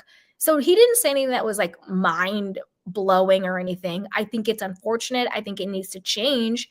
I think they need to unionize, but that's kind of where I landed. I didn't think he said anything that was mind-blowing. I think it was unfortunate. I think it was wrong. I think people should be allowed to do sex work if they want to. If they are an adult and if they are consenting, I think it's perfectly fine that they do that, especially he's not public facing. So who cares if the guy behind the scenes who's creating the schedule and talking to talent and doing all that on the side in order to make money, in order to live, is doing sex work? Who cares? I don't know. What do you think? Well, I don't know all the insides and outs about this guy. I know that he did some interview with Bethany Frankel, and I did hear the difference between working with Garcelle and Dorit, but that's kind of something, as you said, that's not a surprise. I'm not like, oh my god, that's a surprise, a big shocker. But I think I don't know 100%. I mean, the working conditions, and in this life, it is tough financially. This world is not cheap. I mean, people who were born 30 years beforehand than you and I, it was a different life. This time, it's just not how things used to be, and we live in this crazy society. But there are double standards with this Hollywood media, let alone just reality television. And I think the guy, I think just from a British perspective, the OnlyFans thing, I think is unprofessional and wouldn't probably be tolerated over here. But from your perceiving your stateside, seeing what these Larsa Pippins, these Denise people, what they do, let it be their business. I don't, I'm not going to bother my way to report them or whatever, or watch their content. I'm sure that what Denise does is a fun time, but like, it is a weird thing that the personalities get away, but behind the scenes, I don't know. I don't think I think you said it best. There was nothing that was like, okay, this guy's on something that I didn't know. Yeah, there was no like, oh my god moment. I was like, oh, assistants are being underpaid and overworked. Shocking. but let me ask you a question. I'm interested in your take. Okay. With this whole situation with Garcelle leaving the show, mm-hmm. do you think that she previously decided to quit the show and just say, I've got my NBC deal and I'm living life, but because she could read the lines that you had Porrit and you had this nastiness from the other women? Or do you think it was, I might give another season a go, and then I'm just gonna, if they're gonna be disgusting to me at the reunion, I'm just gonna file my resignation form? Do you think she already made up her mind, or do you No, think... No. I think what happened at the reunion made her quit. Because okay. I don't think she went into the reunion expecting to quit. I don't think that was on her mind at all. And I don't think she went into the reunion, again, bless her heart, because we have the benefit of watching when she's in it. I think she truly was blindsided. I don't think she went into the reunion thinking that these women had all gotten together to conspire to hurt her and to humiliate her and to embarrass her and to take her down. I don't think she thought that was going to happen. And I think when it did happen, and I think when she saw Boz, the other Black woman, I don't care what you say, when a Black woman betrays a Black woman, it cuts deeper and different. And then when she saw Sutton, her best friend, betray her, I don't care what you say, when your best friend betrays you, that cuts deeper and different. I think, and then on top of that, having Erika and Kyle and Dorit, who have notoriously gone after you and your children and everything, knowing that they all got together, knowing all these people are against you, I think that cut deeper and different. And I think once that happened to her, I think that was the defining moment where she was like, I am no longer going to sign up for this. And I think she knew next season that they were going to just go after her and go after her and go after her and go after her. Now, if it were me and if I had the power of hindsight, discernment, looking at all the aspects, I wouldn't have quit because of these chicks. Ain't no way they're going to make me quit. However, I do understand Garcelle quitting because she's like, you know what? I've gotten what I need to get out of this. You know, my acting career is back on top. Not only am I acting, but I'm producing. Now I have deals. Now I'm doing X, Y, and Z. You know, it's my boys last year before they go off to college. You know, they were affected by the show clearly. So I do think that she was just like, weighing the pros and cons. Is it worth it to go back? And at this point, she didn't have to. So she decided not to. So I understand her decision not to come back. I think that decision was made /after the reunion. I don't think she went into the reunion thinking she wasn't going to come back. I think that the other women went into the reunion laser focused on hurting, embarrassing, and taking down Garcelle. Laser focused, which is why I mean, clearly, yes. I think the biggest gag, and I pray, I hope, manifest, Jesus. I think the biggest gag would be if Garcelle got her own reality show, Yes. and then they were like, psych, it's season 15 of Beverly Hills. F all you ladies. And it's just Garcelle and her friends, and it's the Beverly Hills show. I would gag. I mean that would be I really. I would love it. Yeah, the reason why I was curious about your. That would be the biggest coup. That would be the biggest coup in the world. Like, please, reality gods. That really would throw them off. I mean, could you imagine? But the reason why I asked you for your perspective on that question was because, you know, she may not have Kyle Richards' money or Sutton's money, but unlike Kyle may also have the lucrative deals behind the scenes, but someone like Sutton, someone like Paul Reach doesn't have, you know, this action quality at all. If anything, that. And the thing between Kyle's money and Garcelle's money, this is the thing.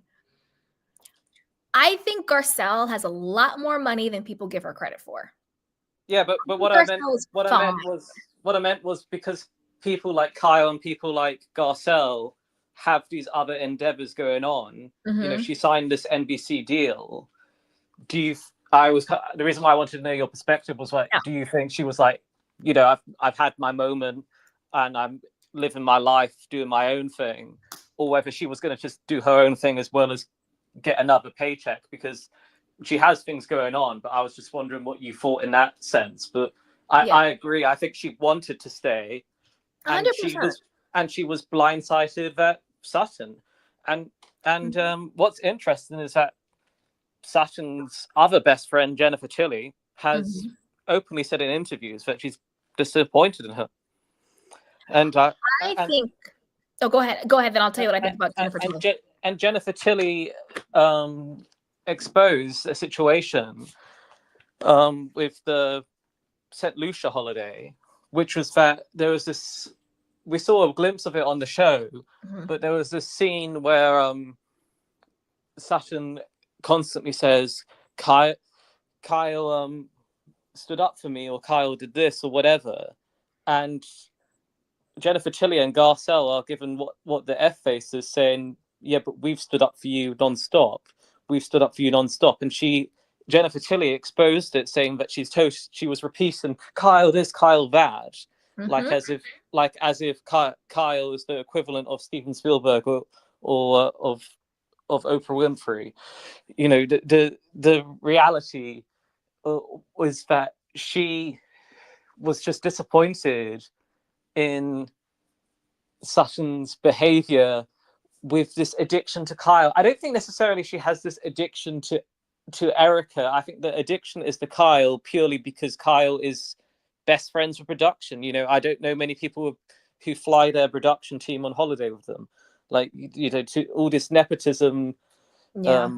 all this favoritism. And I think the biggest smack in the face was Sutton. I think, you know, what Bose and Dorit did is disgusting.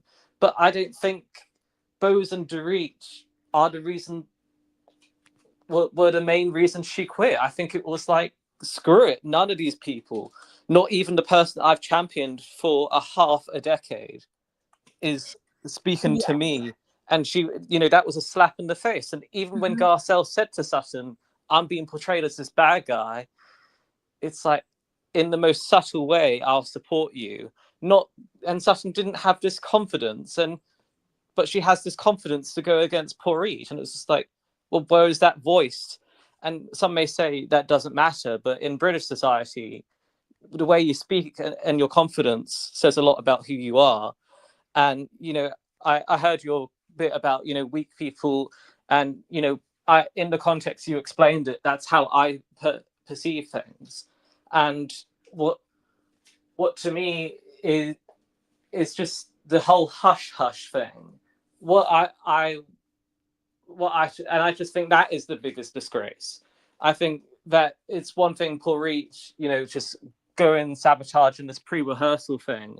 But for someone who I've stood back and backed nonstop for half a decade, is going to literally slice me with an axe.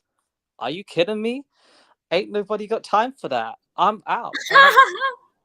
I'm out. I agree. And I think I'll do Jennifer Tilly and then I'll do the Sutton Garcelle thing. I think with Jennifer Tilly, I think Jennifer is kind of tired of Sutton too.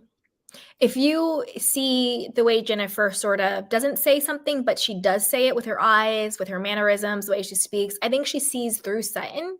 Doesn't take Sutton that seriously, but she sees what's going on with her. I think that Jennifer and Garcelle, I bet you the two of them, at least I hope, are going to develop their own friendship outside of Sutton. I would absolutely love that, which is why I said I think that I would love a Jennifer Tilly and Friends spinoff, because Jennifer has way more money than Sutton, and she's fun and she's fresh and she's kind and she's quirky. If you saw her in Watch What Happens Live, and when you saw at the caviar party, those were clearly Jennifer's friends. And you could also see Sutton was a little, I think, jealous a little bit that Jennifer was holding court. Like she was kind of dismissive of Jennifer, made the whole thing about her and Dorit, all this thing. I don't know. But I think Jennifer sees through Sutton and sees through her BS. And she knows that Sutton is insecure. She knows that she's weak and all of that stuff. And she knows she did Garcelle dirty. She knows it. And I think that I would love to see a show with Jennifer Tilly and Friends. When it comes to Garcelle and Sutton, you can only be betrayed by a friend. That's what makes it a betrayal. A betrayal is a loss of trust. It's the shock of, I thought I could trust you. I thought I knew you. I thought you were safe, but yet you hurt me. Yet you betrayed me. So you can only be betrayed by a friend or someone that you thought you could trust or love. So yes, I do think that Sutton's silence cut Garcelle the deepest. But I also think in a different type of cutting, as a Black woman, when another Black woman purposely allies with white people to tear and take you down, that's also a different type of betrayal. Betrayal to self, betrayal to culture, betrayal to femininity, betrayal to your Blackness.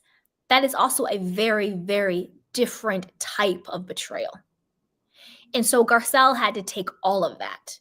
And then on top of that, you have whack, weird, jealous, bitter, resentful, angry, conniving people, Kyle, Erika, Ding Dong Dorit, who have for years consistently tried to undermine you, have cussed out your children, have done racial microaggressions against you, have laughed about you, have laughed in front of, have done all these horrible things to you. get together and come at you in a unified front. Garcelle had to take on all of that. And Facts. The only thing she did was walk away at the end before a photo. Better woman than me. I would have read them all the riot act for filth. Facts. So those are all the dynamics that Garcelle had to deal with. And these troll, evil, bitter things still had the audacity to have her name in their mouth. Oh, Garcelle, she stormed off, so unprofessional. Garcelle just couldn't take the heat. Oh, shut up. Garcelle has stood 10 toes down and taken more heat than any of these women combined. She had the only other Black person stab her in the back. She had her so-called best friend stab her in the back. And she had the most ridiculous of beings, these 3 little trolls, stab her in the back. But yet her walking out was the biggest thing in the world. Get the hell out of here. They all can take a walk. So if Bravo doesn't fire all these women and reboot, I'm not watching the show anymore. Y'all need to tell me what you want me to cover. Somebody said Paige and Craig's breakup. But let me know what you guys want me to cover. Because you guys know I was ahead of the game. I clocked this way before. Social media is now catching up with Bose the Bulldog. I clocked Bose the Bulldog from jump. Facts. From before day one, I was like, no, y'all, Bose is not it. She's not it. I kept watching, but I didn't cover the show for the last third of the show because I just couldn't do it. I had some other stuff going on, and I was just like, I got to protect my own peace. If I, as a content creator, had to protect my peace from this show, can you imagine Garcelle, who's actually in it, that's why she left, because she chose herself. I mean, that is rough. I mean, I can't speak, from the perspective of how that deep that is with Bose, but I can only imagine. Yeah. But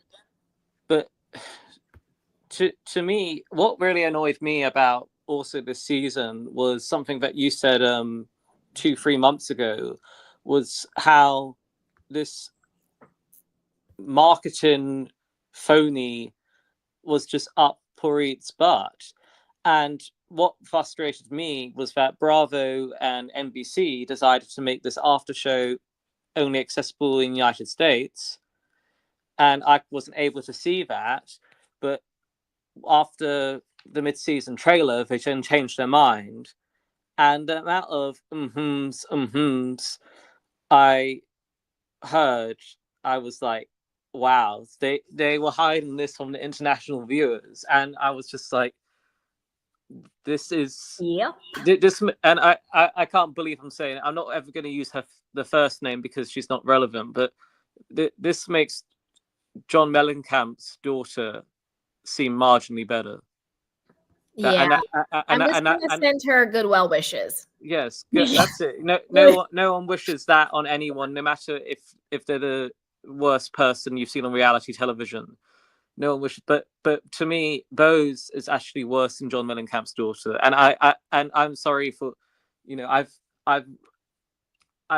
can't stand the woman, and I was very disappointed because I had high hopes for her, because before, when I first saw that she was going to be on the show, I sent you the Diary of the CEO episode, and I was like, wow, this woman's got credentials, but her credentials are flat to me. You may be this, but I can imagine how much of a hell you were to your colleagues, and I'm not going to use the trigger word because it always goes crazy, but she's the politest thing I can say about her is she's ignorant and irritating, and that's me just spelling it out in the most formal way.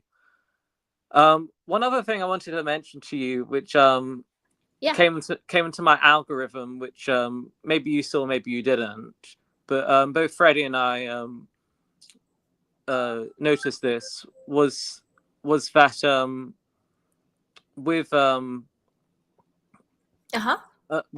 with Sutton, ever since the day Garcelle posted "I'm leaving," Sutton did this post on her Instagram saying, "Oh, I really wish you the best, and you're going to do amazing." But in my algorithm, occasionally I constantly see all these public Bravo housewife accounts doing all these Garcelle praise posts, and I've seen Sutton comment and like a bunch of them, and I think, to me, that kind of says it all about her as well. Is that and Freddie said he saw about 7 of them, and if you're going to like all these appreciation posts and comment on them, I would have respect for Sutton if she actually said on her Instagram on a post, "I regret my behavior. This was appalling of me that I did not speak up for my friend." That I would have respect for, and then I would be like, okay, that's a realist. You can own up to your actions and deal with it. But I find it really phony. And this is someone that I liked on the show. Yeah, I'm done with Sutton, and it goes against what I said. She's weak. She's a weak person. She's weak, but she's not stupid. She knows what she did was wrong. She knows she chose the evil side because she wanted to be picked, and she wanted to be liked, and she wanted to be a cool girl. So she picked the side of evil. And she's doing all of this very performative, liking posts and commenting and all of that because she knows she's in the doghouse. Garcelle has probably put up some boundaries with her. They're probably not as close or talking. I don't, whatever the case. They're not talking. They're not talking. So she's doing all these performative things out here because she's trying to crawl, tip. It's like when you get in a fight, you're trying to tip your toe your way back in, but she's not going to do a post taking ownership, because that would mean she's a strong person. Because it takes a strong person to say, I made a mistake. I effed up. I made the wrong choice. I wasn't there for you. I did X, Y, and Z. I take ownership of that. It takes a strong person to say I was wrong. Because just because you're strong doesn't mean you're perfect. We still make mistakes. I'm a healthy individual, but I'm going to make mistakes. I'm a human being. And I'm going to make mistakes. But because I'm a healthy individual, when I make those mistakes, I will take accountability and I will take ownership and I will do what I have to do to make amends with the person that I wronged. But like I said, Sutton is a weak person. So she's not going to do that post because she's still trying to save face with the faux Fox 5. So to publicly go against them when she wants to come back next season, she wants to be in their good graces, she's not going to do that. Especially now that she doesn't have anybody to look after her. Jennifer Tilly ain't going to do it. Jennifer Tilly is going to be off in the corner eating some bonbons off of a $10 million, Les Chaz or something. She's going to be like, whatever, Sutton. Jennifer Tilly is not going to have Sutton's back. She's going to be like, whatever. Nobody's going to be there for her. So she's too weak to take accountability, because you would have to be a strong, healthy, self-assured person. Exactly. Last thing I want to just say before I go, because it's getting really late. Okay. If you were, if you owned the company and was able to revolutionize this show back to the OG days, what that really represented from seasons 1 to 5, okay, and what would you do to make this show pop again? Because the fans are angry. The hatred to production is heavy. Like, what is the show just better off just saying this is toxic and goodbye? Or do you think there is a possible reboot that would make fans satisfied, or is this the end?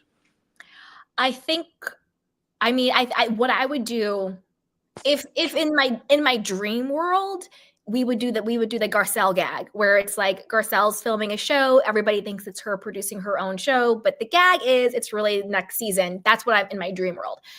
In my non-dream world, what I think that they should do is put the show on pause. It just needs a long beat. Focus on truly developing their other projects, Salt Lake City, Chicago, Atlanta, whatever other things going on. Focus on those, maybe a new city even, Chicago and other ones. Focus on those. And then come back and revisit Beverly Hills if there is still an appetite for it. But they need to recast it with unknowns. So unknowns in the sense of, I don't want anybody from past seasons coming back. I don't want anybody from other reality shows crossing over. No, I want to see rich, wealthy, socialite women. I gave the example of Real Housewives of Sydney. I love that show. The women on that show, they are rich. They are fun, they're cool, there is drama, but it's not dark, there's cattiness, but it's not calculated, and they're not like, people that have been on B TV shows or other reality. It's no cross-pollination like that. These are wealthy socialite women who are just doing the damn thing, and they're fabulous and they're fun. They're married to footballers and they're married to businessmen and they're ex-models. They're very sexy and fun and all of that. I think if Beverly Hills could go back or get there, not even go back, because I think that it's okay to let the past be the past. And I think that the best thing is to reimagine the future rather than trying to recreate the past. So I think they should reimagine the show with socialites and cool people, and like I said before, big fish in little ponds, like Elisa Vanderpump. She was a big fish in a little pond. She was amazing, but nobody knew who the hell Lisa Vanderpump was. And then she got on her show and it was like, oh my God, this woman's amazing. She's doing all of these things. That is the kind of energy and the type of juice that I think it needs. And I think they also need women who are genuinely friends. I think that the friendship aspect, the history aspect is missing too, because also on the Real Housewives of Sydney, these women, not all of them, but the majority of them have known each other for years, whether it's socially, whether it's been as friends. So they have a baked in true history and dynamic prior to the show that they bring to the show, rather than a Boz who comes into the show calculated, trying to create all these connections by proximity and all these crazy stuff, and you get this hot mess that we're looking at right now. Like, who are these people? What the hell is this? Yikes. I think if they could do that, that would be really fun. I would love to see socialite, wealthy women just being over the top and having fun. And it's like, I need my own villa. Like, how dare you make me share a villa? Like, I don't, like, how old are we? I've never shared a villa. Like, I'm going to just go get my own villa. Like, that is, like, that's as spicy as I want. That I think would be really cool. Yeah, I agree. If they do have people return, I think, quite frankly, something different would be Camille and Garcelle together. Type of that would be cool, and I just want that Lisa Barlow energy, and yeah, I think that will be I think what you said is the way to go. I feel that will be a straight up show, and that will revive it. But yes, well, I've got to go now because it's late. But thanks for joining, Adam. But the Paige Craig thing will be interesting because unpopular opinion, I actually like Paige DeSopo, so I would like to hear your take. Oh, get off my show. No, I don't. Get off my show. No, I don't really know her. I was just trolling you. Anyway, speak soon. You too. Love you. Love you. Bye. Bye. Hey, Mel, you want to share? Well, yeah, thank God you've done this show, because you know what? You know what, Candy? I remember what you... Yeah, because you know what? When I first came to your channel a couple of months ago about this topic of the Housewives, you was talking about Boz from jump. You right from the beginning. And I remember saying, oh, I kind of read her book and this, that, and all that. And you just had the intuition. That's what I'm going to say. It was an intuition about before, the show even happened. And sure enough, a lot of the fans have been devastated. I hate to use such a harsh word. We've been devastated by the what's happened, And so it's kind of funny that you saw that storm coming before it came. So that was why I'm so happy you've done this, because during the season, the reviews of this program by people who I'm subscribed to, I will say, I think, come on, Miss Candy. Oh, thank God you're back. Thank God Miss Candy's back. Because you know what? I was disappointed, but then now at this part, now that it's all over, I was confused by some of the people. Kim Pye did a good job. A couple other ladies. No names. Okay. There we go. Okay, good. All right. So I will say that some people did a good job, and some people I was totally confused by, Miss Candy. Totally confused. So that's why I was like, where's Miss Candy? Where's she at? Where's going on? Because I clocked out because it was just, I'm a very empathetic person. And so I saw what was coming and I didn't like it. And it was very negative. And I said it earlier, where like, I'm not being like woo woo or too like out there, but there's something to me that is true evil for women to get together for the sole purpose of hurting another woman. And that is exactly what these people did. And I called it before, even before this, a couple seasons ago. I said, these women are getting together. Lisa Rinna is the head witch in charge, and they're getting together to do all this stuff. And then all of a sudden, the blind item comes out, confirming it, alleged, because I don't want to get sued. And I couldn't cover it anymore because it just didn't sit right in my spirit. But I had to come back to talk to everybody, because I clocked this so hard. You did. And I just could not. And like, I saw Boz and I saw the way she looked at Garcelle, and I was just like, go back to episode 1. I said it before. Go back to episode 1. I saw the way she looked at Garcelle, and that to me, I was like, nope. I'm totally impressed, because I always love your content, and I love what you're doing here on the screen. You take your time. Obviously, it's different than other places on YouTube, where it's almost like a presentation. You really research, you put things together, and the time you put into it. And again, I never forget. Getting excited by the season and coming to your show and saying, "Oh well, Bo, she has such good interviews with the Breakfast Club," and then you was something was in you that was saying something, and then you were gone for a little bit, but I think it's perfect time that you came back, because this is over, but you kind of put a button in this situation. I think what I think too, and you can, because I love talking to you about this.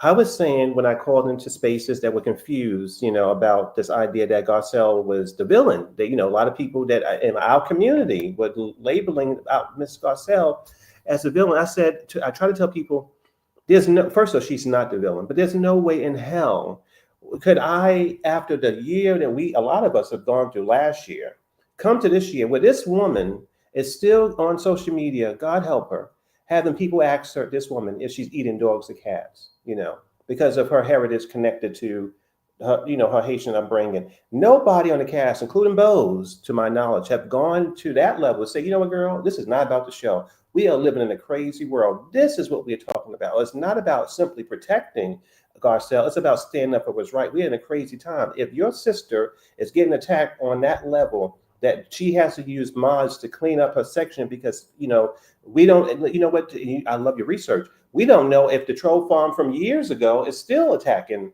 Garcelle, that one that was responsible for attacking her children. The women on the show, the Fox 4 and the people that was gone are still there, Lisa Rinna and other people. We don't know if they're still obsessive about their things behind the scenes, because it seemed like, to me, it was totally unbalanced that she was getting so much hatred.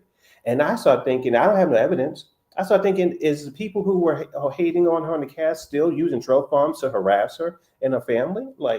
I think a couple of things. I think one, the troll farm possibility, 100%. I don't put anything past these people, especially after what they did to her child. If you're willing to do that to a child, you're willing to do that to anybody. The other thing we were saying, how people are like, oh, Garcelle's the villain, she's this, she's that. Two things when it comes to being a villain. Number one, personally, I am so comfortable being the villain in somebody's story. Usually the quote villain is in situations like this, I don't mean like Lisa Rinna being a villain because she's actually evil. What I mean is the person who says, I'm having boundaries now. I'm saying, no, I'm going to speak truth to power. I'm going to speak truth to the light. The person who benefits from someone not having boundaries, or the person who benefits from the lie, will villainize the person speaking the truth.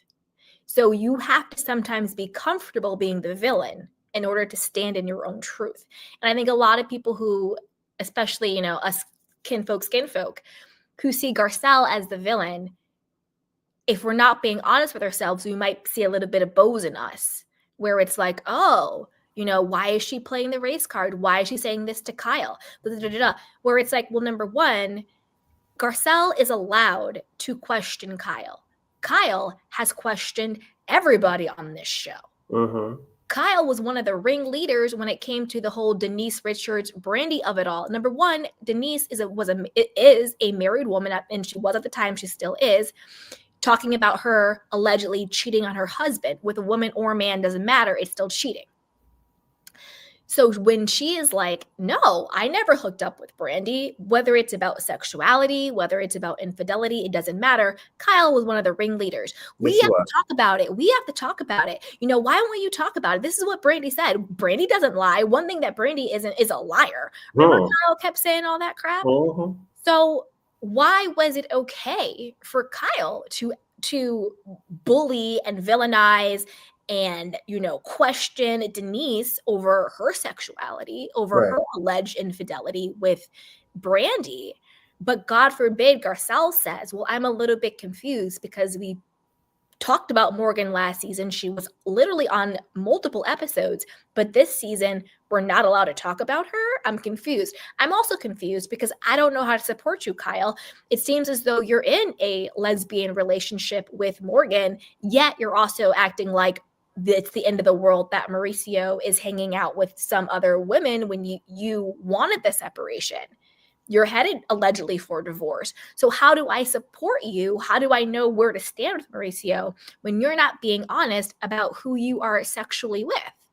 Yeah, that's so true. All of a sudden, Garcelle is this horrible pot stirrer, blah, blah, blah, blah. Why? Because she's doing her job?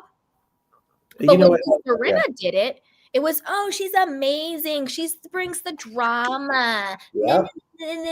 She's so great. When Dorit does it, oh, Dorit's reading for filth. Oh, you better read her for filth. So why is it okay for certain people to have the same exact behavior? But when Garcelle does it, all of a sudden, she's doing too much. Right. She's being nosy. She's a villain now. Why? Because she's asking questions? Why? Because she's doing her job? Oh, that missed you because, yeah, you're right. Because you know what, and we know, what I thought too, and I have done the research as you've done. I love your research. Yeah. After Lisa Rinna came onto the show, I won't use Carlo King idea, this sort of idea of a person who's the best thing of the world on the show. But when Lisa Rinna came on the show with Eileen, that the show shifted. It shifted to the point where we have to remember Lisa Rinna never really gave very compelling stories about her personal life. Never. She only made moments on TV when she was attacking or investigating or being a pot stirrer with Kim and other people, asking people if people were doing drugs in their bathrooms. And, she was making these moments, but it wasn't about a deep dive into her life. We really don't know about Lisa Rinna. She was the actress who was asking questions. The show and the producers, and again, I'm not Miss Candy, I don't know, but just as a viewer, and you can tell me from leading, as a viewer, I believe that the viewer was just like, you know what? Love or hate it, we like this idea that we get professional actresses on this show to ask questions. So now, when Lisa Rinna was gone, the person who is a real good actress is Garcelle. Garcelle was playing the role that Lisa Rinna, as you just said, was playing. She's the actress who's asking questions. Another thing, go ahead, yeah. No, I was going to say, I don't think, yes and no. I don't think that they were like, oh, we have these actresses to come in to play a part and their role is to ask questions. I think they just happen to be actresses and asking. What I meant by doing her job and asking questions is you're on a reality TV show. That's what they're supposed to be asking questions about personal lives and sharing things. I agree. Lisa Rinna never came on the show and actually shared any being real about her life. She came on and she deflected, she manipulated, she, you know, was the puppeteer for everybody, and that kind of blew up in her face. It didn't turn out the way she thought it would. And I think that Lisa Rinna is a very deeply disturbed, bitter, resentful person. I think that her life did not turn out the way she thought it would. And because she feels almost like a failure to launch, when she sees in other women what she was unable to do herself, I think that makes her so toxic. I think when she sees, because think about it, Denise and Eileen and Lisa and Garcelle, they all kind of came up around the same time, I think. They were sort of like these, I want to say like, not soap opera, but you know what I mean? Sitcom-y, soap opera-y, whatever the case may be, you know, whatever. Even, what's her name? Kelly Ripa too. Like they all kind of came up in that same time. You see Denise, she's married to Charlie Sheen. She does wild things. She's continuously working, you know, who I don't care if they're for Lifetime, Hallmark, whatever. Denise Richards is a working actress consistently. Check, boom, boom, boom. She's Denise effing Richards. Okay. You have Garcelle. She married the guy from CAA. They broke up. Doesn't matter, but she's still working. She's still cool. She's Garcelle. She comes on the show. She's a vibe. She's happy, whatever the case may be. So Lisa Rinna doesn't really have that much to show. Yeah. She's not a consistently working actress. Her personality isn't a vibe the way Garcelle's is. And Garcelle now, after, you know, with the show reviving it, booked and busy. She's guest starring on shows. She's producing TV shows. She's producing movies. She's doing X, Y, and Z. You know, I think Lisa did a couple of bit things here and there, but nothing compares to the resurgence of Garcelle's career that she had. You know, then you have Denise getting spinoffs and, you know, Garcelle getting development deals with NBC and everything. And I think that, look at Lisa Rinna. What is she doing? She's looking absolutely demonic on red carpets with her children. And I don't mean that in like a foo-foo way. I mean it in like it's weird, like it's truly disturbing type of way. And her children and everything going on with them and whatever, you know, if they're happy, mazel, but it's alarming. What's really going on in her life? All the stories about Harry, alleged whatever he was doing with whomever he was doing with, and their finances, you know, allegedly they are mortgaged to the nines and selling off land because they don't have enough money, and whatever the case is. Broke, unhappy, fake famous. What, you know, I think that Lisa Rinna is so bitter because she didn't get out of life what she thought life owed her. So when she sees a woman or women who have what she wants, instead of being inspired by them, she wants to take them down. It's like any toxic person. Instead of elevating to your level, I want to bring you down a peg or two to mine. So I don't feel so bad about me. Absolutely. And I think that is what we see so clearly. She tried to take Garcelle out with Anna Marie. It didn't work. She tried to take because Anna Marie, remember, and I called this, not so much during this season, but after the reunion and then post reunion, when she was doing her thing with Carlos King, her interview and then subsequently interviews, she bashes Garcelle. And I'm like, where did this come from? I did a slide on it. I was like, where did this come from, Anna Marie? Like, what are you talking about? Like, none of it made any type of sense. And I'm like, oh, Lisa Rinna got you. This is so Lisa Rinna coded. Yeah. You know? And I think that's the core of what's going on. And that's what I mean by I didn't personally like doing it anymore because it just felt so energetically icky. Yeah. You were missed. Yeah. You were definitely missed because, you know, when I just remembered what you said, and then I was so confused by other people. But then, so the idea of her using race, and I thought that was a point of view, a thesis that people, God bless them, they got totally wrong because I remember Garcelle, as you just said so beautifully. I remember Lisa Rinna. I used to watch. So Lisa Rinna used to have a show called Soap Talk on SoapNet years ago, where she was up there talking about soap operas and all that kind of stuff. And I would say too, back in the day, in the 90s and 2000s, People like Garcelle, Lisa Rinna, Eileen Davidson, and Denise Richards, they were the women who would be on Fox. They would be on WB. They'd be on UPN. They never really made to HBO to like the Halle Berry status. They didn't make it to the real network ABC level, but they were all knowing each other. So when Garcelle came on the show, she said, I remember she did an interview before she even really was on the show. She was like, I'm so excited. I'm with my friends I've known for 20 years. These two white women. So this idea that Garcelle was insecure about white women, no. Garcelle has been in the industry for over 30 years in the modeling and also in Hollywood, where she had to deal with a lot of microaggressions. But because she's a smart Black woman, she knew how to keep her integrity, but also ask the questions. Usually with women who she worked with, with all these other people, she was able to ask questions. It wasn't that she was insecure around white women. I believe that she asked the questions to the people in the cast the way she did in her own personal life. She married a white man and has biracial children. Right. And so she's not intimidated by white women or using or getting sensitive. And also, I feel like on this show that the women on the show, because I remember this season, Camille Graham, of all people, asked, and that's why I was so disappointed with a lot of people that was reviewing this. She asked if the show was too woke because we had another beautiful Black woman entering the show before it even premiered. And then we had all this stuff going on with Garcelle, with the way people were trolling her. And I felt like the women on the show, what I've noticed recently, people like the women on the show, especially after this election, they go, oh, you're labeling me as racist. And I feel like it's a lazy thing that people do to try not to take accountability. What I would say is, I feel like currently we live in an age of a lack of emotional accountability. If you wake up in the morning and you have an insecurity or a fear about something, demonic, and you have a fear about something, you will then, so Garcelle enters the show. They may not be racist. We're going to play the game and they may not be racist, but they are very uncomfortable about having Garcelle there because she does not pull Anna Marie. She does not do a Bose. She will allow these women to be uncomfortable. She is not your therapist. So she will ask questions when you get out of bounds, but she's not crucifying you the way that maybe that Dorit did when she got robbed.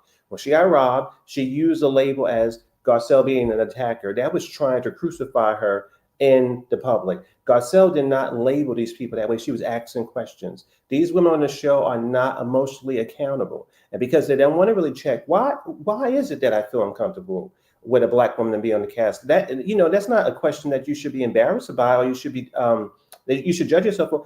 Dig deep with yourself. Why are you uncomfortable? Because you do feel uncomfortable and you don't want to be crucified, which I don't think you can be, unfortunately, in 2025, the way things are.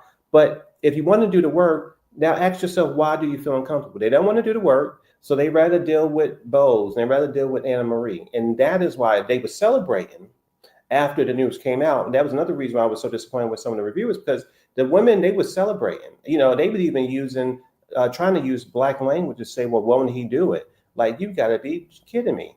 This is in your face, the fact that they feel so uncomfortable and they feel a sense of, they are so relieved that Garcelle's not there to sort of put a mirror up to them about how uncomfortable they feel with having this woman on this show. She is friends with Sutton. She is closely good friends with Denise Richards. She was friends with Lisa Rinna for 20 years. It's not white and Black. It's more about them being uncomfortable. And I think a lot of the reviewers, unlike you knew it from the beginning. But a lot of people didn't get it. These women are uncomfortable. And they have to face it. And I'm not one that's going to label people racist. I've had conversations. I'm sure you. I love the way you sound. I'm sure you have too. When people are uncomfortable, I'm the kind of person who would ask a question about, are you uncomfortable because I'm gay, or because I'm like, I've had these conversations in my life. I don't say you're homophobic, but I will go deep with you if you have time. Why are you uncomfortable? Why are you so troubled by this? And that's where things go. These women don't want to have that conversation. They just say, oh, you're boring. No. You something in you made you uncomfortable, and you projected that onto Garcelle, and now you feel a sense of relief because you do have a Black woman there. You do. She's still there, but you know what kind of Black woman, that you have with Bose, unfortunately. I mean, Bose is a woman who is comfortable with weaponizing her Blackness against other Black women. I think so. Unfortunately, it's very sad. Because she finds her value in her usefulness to white people. It's very sad. And it's very sad, and it's very self-hating, and it's very, very, very disappointing. And I think, and I agree with you 100%. I think that Black people who are like, oh, Garcelle's talking about race, she's this, she's that. Those are Black people who don't want to make white people uncomfortable. They want to be palatable. They want to be acceptable Black people. Mm-hmm. They don't want to make you uncomfortable. And then the white people who have a problem with her talking about it, just like you said, they don't want, not that they are evil, horrible people, but you have to be in a certain place mentally and emotionally and spiritually to be able to sit in discomfort comfortably. That's to right. look at yourself and say, you know what in me makes me feel some type of way about somebody talking about race or sexuality or identity or body or whatever the case may be. What is in me that's coming up? Because usually what's coming up, that being that discomfort, doesn't mean that you're a bad person. It means something in your spirit is trying to make you look at something that you need to elevate, evolve, and maneuver to become a higher version of yourself. Not that you're a bad person, but I think that we're taught that we want to seek comfort when true growth is always in the discomfort. That's right. And that's what we see on the show. These women have done, you know, what's so sad too, Candy? Yeah. And I love that point, is the sad part about the women that was on the show. They have not done 1 inch of that kind of work you just discussed. We had ourselves, it was an opportunity they had there and they missed it. Even though people said, but Bose is there. No to those kind of people. Thank you. No to those people who don't think like Miss Candy. She's there, but these women, they had a wonderful opportunity, as you just said, to really dig deep about that uncomfortability, and now it's gone. And I'm maybe they'll never really do that work. And that's what I saw. That was why I was devastated, because Garcelle, and that's why she walked away. She was tired. She was so tired. She was not this person like, oh, I'm a victim. Garcelle is not a victim. She's never been a victim, never. So that was another thing I thought was wrong in some people's kind of analysis of this program. People were saying Garcelle was playing victim.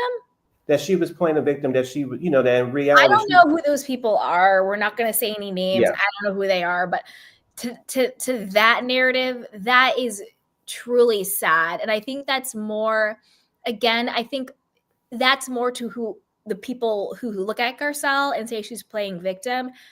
If I were that person, I would probably look in myself and say, what is it in me that thinks that having boundaries means I'm playing victim, that holding other people accountable means I'm playing victim, that being okay with not being picked and being and talking about other people's behavior means I'm a victim. Just because you say, this is what someone has said or done to me, and I have standards and values, and I'm not going to allow them to do it to me anymore, doesn't mean you're playing victim. It actually means that you are a healthy, evolved adult who is taking accountability for the people you allow in your space. That's right. Amen.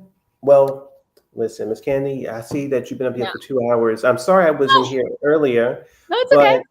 You know what? I know this is wrapped up, and I'm so happy. It wouldn't work. This season would have not worked if you did not come to give your ending point to it. Because you're right, it was very toxic. But I think this is the way it was meant to happen. You started the season. You clocked everything you kind of said. I clocked it all. That's the thing. I clocked it all from day one, and that's why I didn't even watch the reunion, and I'm not going to watch it because I was just like, I'm very empathetic, and so I really like Garcelle.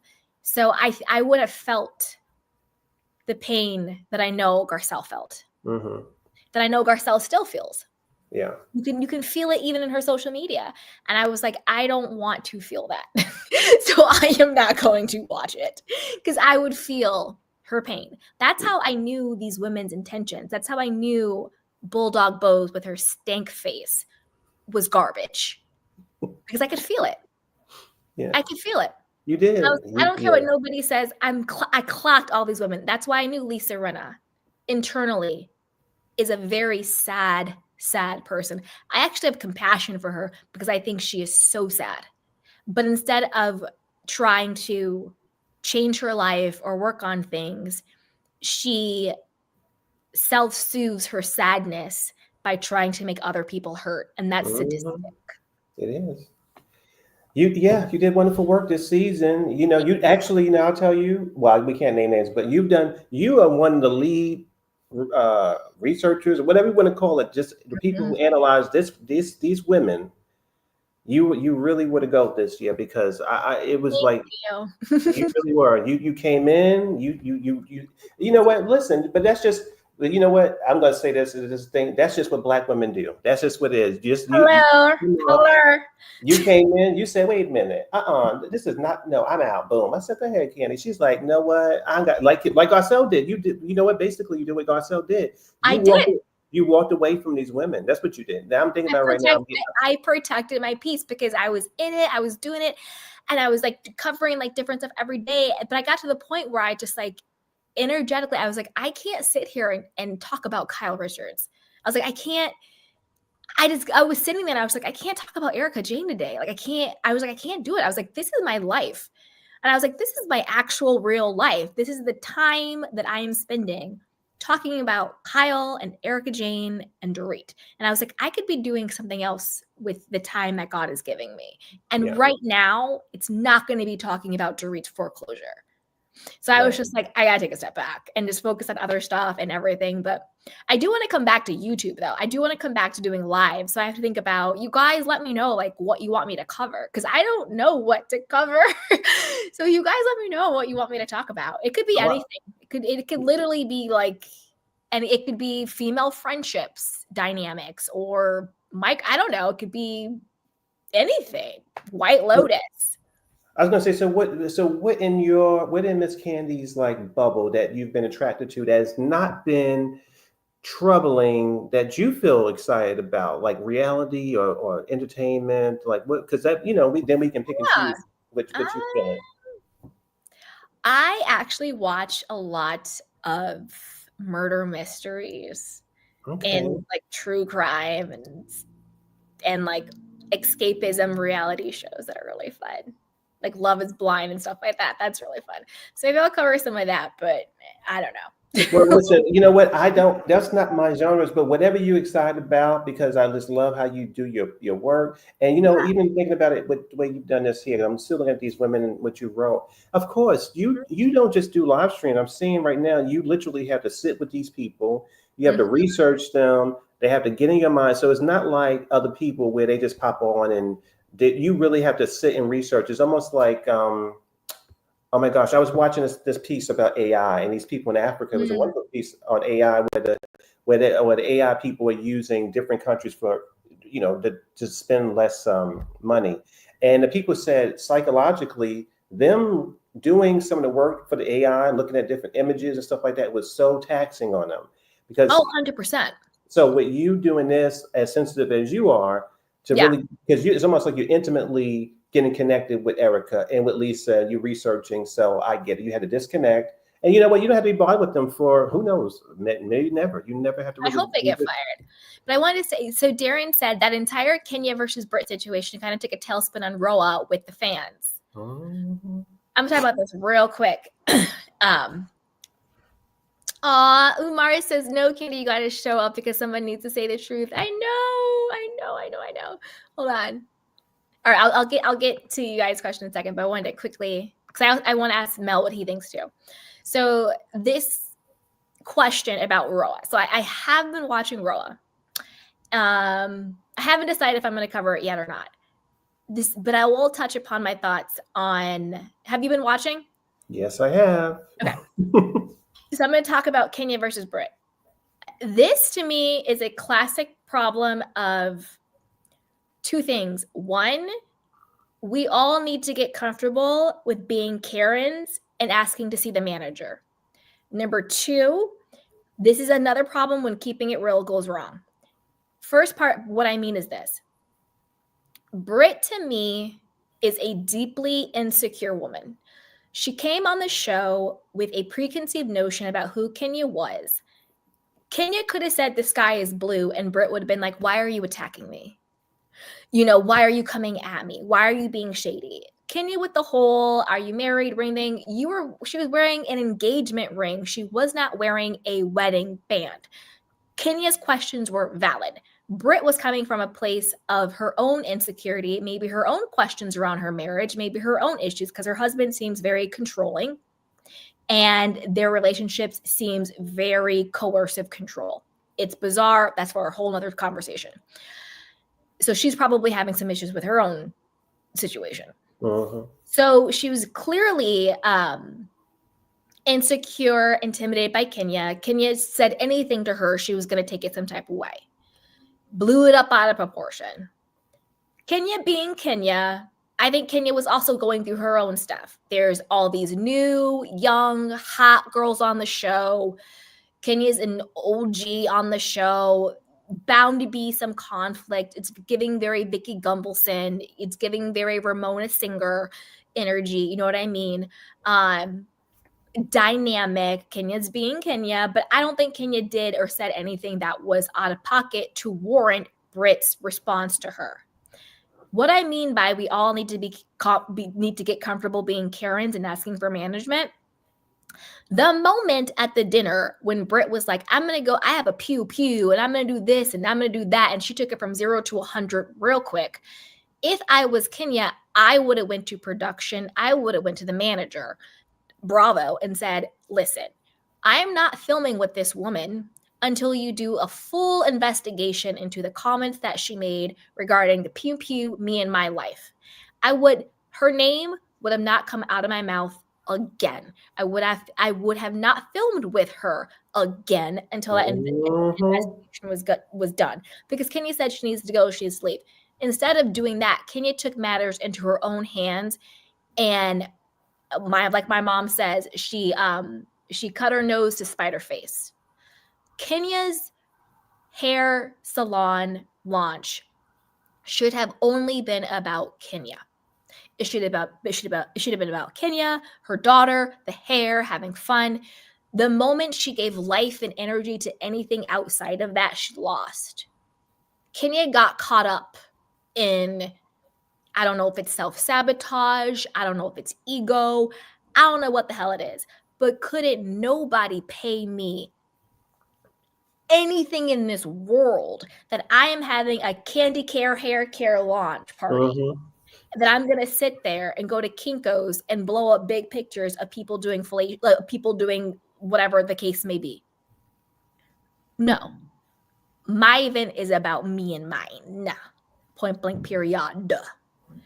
Huge missed opportunity. Brands aren't going to want to work with Kenya. People who would have been clients aren't going to want to be clients with Kenya. She's now fired from the show. That's a whole check out of her bank account now. That's a huge loss. Huge.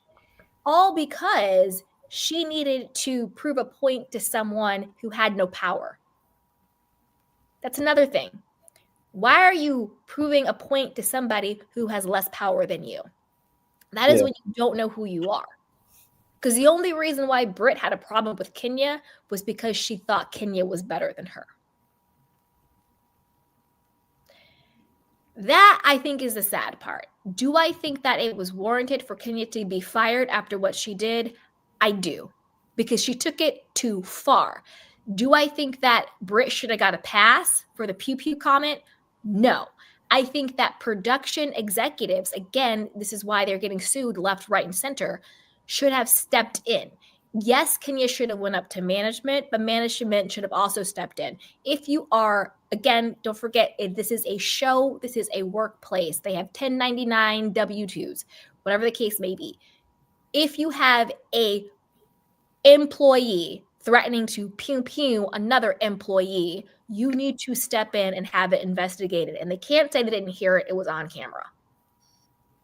So if I am Kenya, and I know my career with Bravo is over unless she thinks it's not, I'm going to sue. Because how dare you? How dare you? How dare you know someone said pew pew to me and do nothing?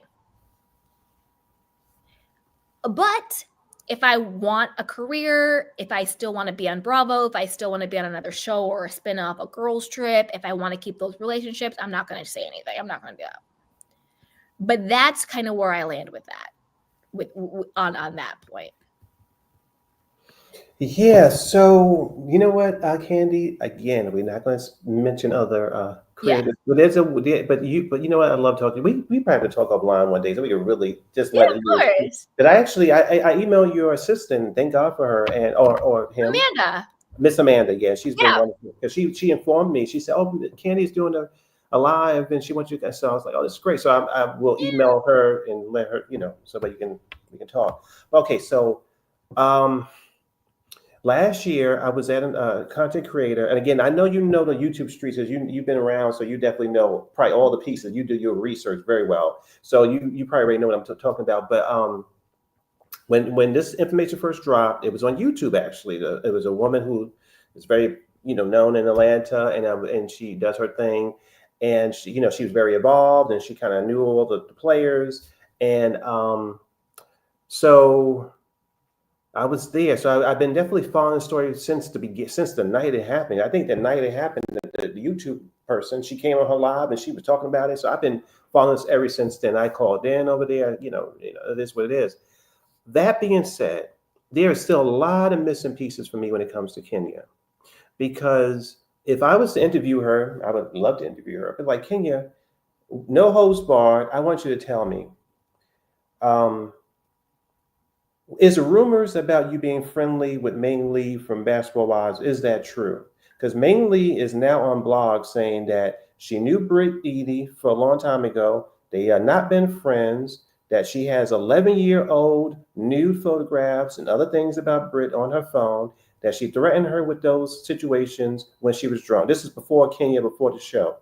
Britt went on to a place and she said this, and then Ming says under the comment, "Yeah, I said it. And this is what it is, but I didn't do it." So, but that is Kenya's friend. Kenya's friend she was allegedly supposed to be auditioning to be on the show before she was on Basketball Wives. Mainly was because they caught some filming. Some people on Twitter doing their job. They got screenshots of screen captures of Ming Lee at Shamia's party and different events. And then there was another woman. So Kenya friends and I don't know 100%, Kenya friends that were on the show auditioning were being very messy behind the scenes, very messy, because they knew Britt very intimately. At least they knew her for years. So it's kind of looking not good that Kenya was so friendly with her. I don't actually think Kenya went to the season, as you said, knowing who the hell Britt Edie was. I don't think she knew who she was. And maybe it was coincidence that Kenya's new friends were that hatred towards Britt, because it's now documented online that Ming Lee and Britt don't get along, and Ming Lee is holding something over Britt's head. So it's very messy, their relationship. But it doesn't look good for Kenya to have that kind of tight friendship there. And they were filming. I'm not sure if pictures exchanged, but so now the rumor is Britt kind of smelled, oh my gosh, this girl who hates me and who has pictures on me and who, when I was drunk, 10 years ago or whatever, cussed me out and threatened me or whatever, she is friends with Kenya. Now she sees Kenya as, is she my friend or is she not my friend? So now I don't buy that. I'm sorry. Okay, so okay. I don't buy. I love a good conspiracy, but I don't think it's that convoluted and complicated. I think that's, to me, that story sounds like a lot of trying to create something, trying to create drama, trying to create something that doesn't exist. I think that Britt was just insecure. I also think Kenya was a bit insecure with everything going on. But go on. Yeah, because I want your help with this. I really do, because I didn't know if Ming Lee really knew of Britt Edie, but she owned it in the blog that she knew her all these years ago. But she is very, very friendly with Kenya now. Okay. Who cares? So now, yeah, whatever happened, Britt is getting some energy from Kenya, or she's in her mind thinking the energy is there. Whatever happened, the ladies are not working out. It seems very benign. It seems very just whatever. Now, the idea is she escalated everything. She used words that she should not have used. But of course, the internet go, well, wait a minute. Kenya, how can she be sitting around saying, oh, this woman talked to me in a way that I have never been talked to in life, when then they show Kenya saying to Phaedra, I want to punch at your teeth when you're pregnant. That was at the reunion. I clutched my pearls to that one. I said, oh my, I forgot about that. She said, "Don't come for me unless I come for you." Then she said after that, "I want to punch your teeth out," to the pregnant Miss Phaedra. There's a difference between saying I want to punch your teeth out versus I have a pew pew.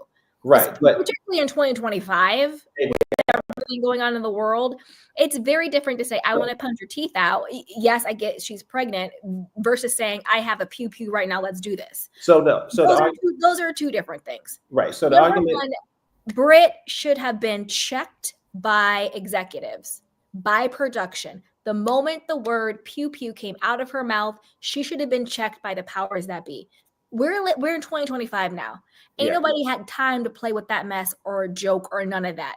Every single day, you turn on your phone, you turn on that TV, something is going on with the pew pew, with the plane, with the this, with the that. But you can't play with that these days. You don't know who is a ticking cuckoo time bomb. You don't know that. The moment Brit said she had a pew pew and she was getting all hype, whatever, she should have been checked by the powers that be. I don't care about these little cameras. They are on a job. They are employees. If somebody walked into Walmart and a Walmart employee said, "I have a pew pew," what do you think would happen to that Walmart employee? Would they be like, "I'm just going to bring you flowers tomorrow and make everything better"? No. The police would be called, hello, and they'd be taken away. So why is it just because she's working on a reality set, she says, "I have a pew pew and I'm going to do this and that to you"? It's not as serious. It's not the same. It's not the same. So I agree with what should have happened. I agree with everything you just said, what should have happened. I think that what's happening is that people were not feeling the idea that Kenya said that this was the most aggressive thing that's ever happened. Then, and now I don't want to go backwards because I actually want to stick to your point. You made a good point. I want to go forward with that. But that Kenya herself had used wording in her past that was more aggressive than Brittany. And I'll leave it there. But now I want to go to this part with the action that should have been taken against Brittany. I don't know what happened. I don't know how it got all messed up and how what you said did not happen. And now in the current time, 2024, I don't know what happened. But I think what was so unfortunate, very unfortunate, is that when Brittany did come to this function and things didn't work out, investigation, I don't know what happened, how it happened. I'm surprised. I'm surprised that Kenya first did not ban Miss Brittany from her function. And then, because I remember in the history of Kenya, whenever she didn't like somebody showing up her home or at her event uninvited or whatever, or Portia or whatever it was, she would try to get them to leave the place the moment she see them. Brittany shows up there. She, maybe she says hi, she doesn't acknowledge whatever. Brittany gives her the flowers, she gives the card, and she gets nothing. She said, "You know what?" Brittany says to the other ladies, "Okay, I tried. Nothing is happening." She didn't get aggressive. She tried to apologize. She walks out. And the moment now, Kenya didn't notice that she walked out. Listen, I'm gonna tell you this. I'm gonna tell you this because I know because we've seen the show. Yeah. Let me break it down. This is the problem. Kenya is reacting the way she did, which again I think is wrong, and I do think firing her was the correct choice. And I think that not checking Brit by production, the powers to be, was the incorrect choice. I think if they had checked her, Kenya probably would still be on the show, but we are where we are. Kenya, to me, I think, is in a very vulnerable place. I think she's financially vulnerable. She talked about how much, because like opening these businesses and these stores are crazy work unless you actually have money to burn, and whether this works out or not is not tied to you eating. Opening these stores and doing all of this is crazy work, especially brick and mortar. I think that she is stressed out financially. I think she's stressed out with her divorce from Mark. I think she's stressed out being a co-parent with the daughter. I also think that she was probably feeling some type of midlife crisis way. Like I said, you have all these young, beautiful women coming on the show. She's pulling a Vicky. She's pulling a Ramona. The old G's usually have a problem with the shiny, pretty objects coming in to replace them, essentially, right? We all get that. I think that, and she has her own insecurities and she's trying to keep the crown, but whatever is going on. I think Kenya had a lot going on within her own self and within her own world. And instead of addressing that, I think that she misdirected a lot of her fear and anxiety and insecurity into trying to take Britt down, because yes, I think that what Britt said about the pew pew was wrong and horrible and should have been investigated.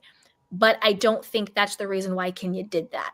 I think the reason why Kenya did what she did was because she was letting out a lot of her own anger and aggression and insecurity on and being threatened onto her. That's what I think really happened. Okay. So I think that if maybe Kenya was in a better place herself, maybe she would have thought more clearly. I personally am very comfortable being in my Karen era. If someone is going to threaten me with anything but a good time, I'm calling management. I need to see the boss. I'm sending an email. I'm not playing with nobody. I don't have time to argue with a post office person about a stamp. I'm not arguing. I'm not retaliating. I'm not doing this, that, and a third. I'm calling the manager. Thank you. Bye. That part. And Absolutely. so if Kenya had done that, that would have been the way to get Britt off. Yeah. That was wrong. But I think that I think when you only look at a situation for the surface and you don't do the deeper dive like I do, you miss what people's motivating factors are. Like this Brit thing, I don't think it has anything to do with mingling, cling cling. No, hell no. Brit wants, from my opinion, from the way I see, from how I see these women acting, how they're showing up, what they're saying, the energy, the flowers, the card, the insecurity, I think Brit wanted Kenya's acceptance. Because at the end of the day, that little boy and that little girl in us, we want to be accepted. We want to be validated. We want to be liked. We want to be loved. We want to belong, especially with the HBIC. But we forget that those HBICs are also carrying their little girls too, who also are hurting and want love and want to be validated and belong. So we take away their humanity and we forget that they too can hurt, that they can too be valuable. And I think when it comes to Brit giving her sexual history, she's talked about, there's probably, I'm just going to leave that there and not speak on my opinion when it comes to her body. So I'll leave that there. But Brit to me seems like a woman who's holding a lot of trauma. And I think that she wanted Kenya's acceptance, but she was also very insecure and also very intimidated. So the way that she experienced Kenya was, you're coming at me. That's the way she experienced her. Because if I'm there and someone's like, oh my God, like, are you married? Because she's only wearing that. And I'm like, why would I be defensive when I'm not wearing a wedding band? Unless I'm already on edge with this person. I'd be like, oh no, I'm not wearing my band, but this is whatever, blah, blah, blah, blah, blah. No, I'm married, but like it was bizarre. Her whole energy was bizarre. And then when Kenya came to give her a kiss, she's like, oh, I only get that type of kiss, not this type of kiss. Like, do you want Kenya to kiss your butt? Like, what do you want from her? You My want her head to, is spinning. My head want is her to like French kiss you? Like, why are you so concerned? So I think Brit, when I see Brit, I see a very wounded little girl. And I think she's holding a lot of trauma. So and I also think the reason why what Kenya did to her was so triggering for a lot of those women, Portia in particular, you saw her response. Because I think it triggered a lot of similar trauma that a lot of women hold. Sexual exploitation, XYZ, whatever the case may be. Yeah. And I think that Brit wanted Kenya's approval and acceptance, but she didn't think she was worthy of it. So no matter what Kenya said, she was going to have a problem with it. But so my head, now I was going to say my head is spinning. My head is spinning because I think that you didn't, what you did just now, you didn't like discount the rumors, but you added more layers to it, which I think is wonderful. You added these different layers to it that I think is great, because what I'm hearing is, first off, you gave a lot of responsibility to Kenya, which is really interesting. I love that. Because that's so interesting. So what I think that, so what this reminds me of is the role that Giselle Bryan has in Potomac, because we often ask Monique, you knew all the information, that you knew this woman was out to get you, yet you tried so hard that season until you lost your marbles. to get these green eye bandits to love you. And because so this is what's happening. So that's very interesting that some of these women do have that energy. Yeah, I think that for me, I had two questions. Not with you, but just I was asking you. I think that you're right. I think you're onto something. I want to ask Kenya. I'm nosy. I want to know the timeline. Kenya, when did you become friends with Ming Lee and this other lady who hates Britt Edie? That's just for my own little thing. But what you said about all that other stuff is on point. And because that explains to me why she did want Britt to stay there when she decided to publicly embarrass her. Well, this is the thing. Of course, Kenya wanted Britt to come and wanted her to stay. That was premeditated. Yeah. She didn't print the posters on demand. She, while she was there, she had to go pay people to dig all that stuff up. She had to then shift through what they digged up. She had to then select the photos. She then had to submit the photos. She then had to have them blown up. She then had to that's my whole point, where I think that what Kenya did wasn't about Britt, because what she did was so unhinged. I think it's about Kenya's own mental and emotional unwellness at the time that manifested in what she did against Britt. It was like the perfect storm. I don't think her doing that to Britt had anything to do with Britt. That was Kenya self-sabotaging, doing the absolute most, being triggered by Britt, who truly has no influence or power. I know she said the pew pew thing. I know she said that. I know that's horrible and that should have been investigated. But I don't think that was the motivating factor for Kenya's actions. I think there's something going on with Kenya that made her do that. Because that is a lot of work to do when you allegedly have poured hundreds of thousands of dollars into this salon. It's supposed to be for your daughter. It's your opening day. And you spend your entire time showing explicit photos of a woman that is meaningless in your life, to be not in a negative way, but in a truthful way. Who was Britt to Kenya? That's right. So yeah. I think that what happened is a sad case of two women dealing with unresolved trauma in their own way, their own levels of insecurity and unwellness colliding. Yeah. And then this is what you get. And I also think Britt needs to reevaluate her marriage, because I don't know what is going on with her husband, but it's not healthy and it's not good, in my opinion. And I also think that's what gave her that bravado, because my first question was, why is her husband there? Why was he there? Why was Britt's husband there? It's giving Kim Zolciak and Croy. Yeah. Look at their situation. Both of them are bat cuckoo crazy. And look at what they're going through. It's giving, when Kim was filming, Croy was always there. Why was Britt's husband on set? This wasn't an actual dinner. This was work. Why was he on set? Nobody else was there. I didn't see Charles. I didn't see anybody else. Not Angela. Angela. Why was he there? He's very controlling. Yeah. Even the sister was like, I can't talk to you anymore. Anytime I talk to you, he's listening. He's there. I can't talk to you. Even when she was talking to his sister, he came and interrupted them. It's giving coercive control. Well, you know what? I missed you. I'm happy you're back.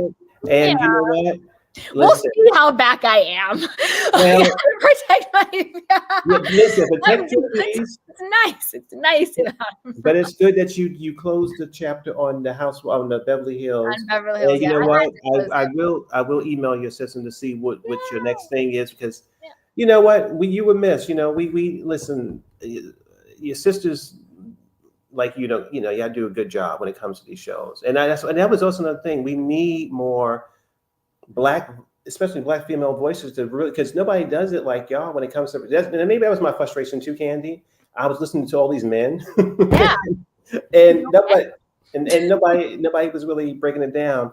But yeah, listen, I'm around you whenever you come live in the nighttime, and we got to got whatever next thing you work on, I'll be here. Because I'm actually getting into 90 Day Fiance. I haven't started watching it recently. Oh. So. I've never seen 90 Day Fiance.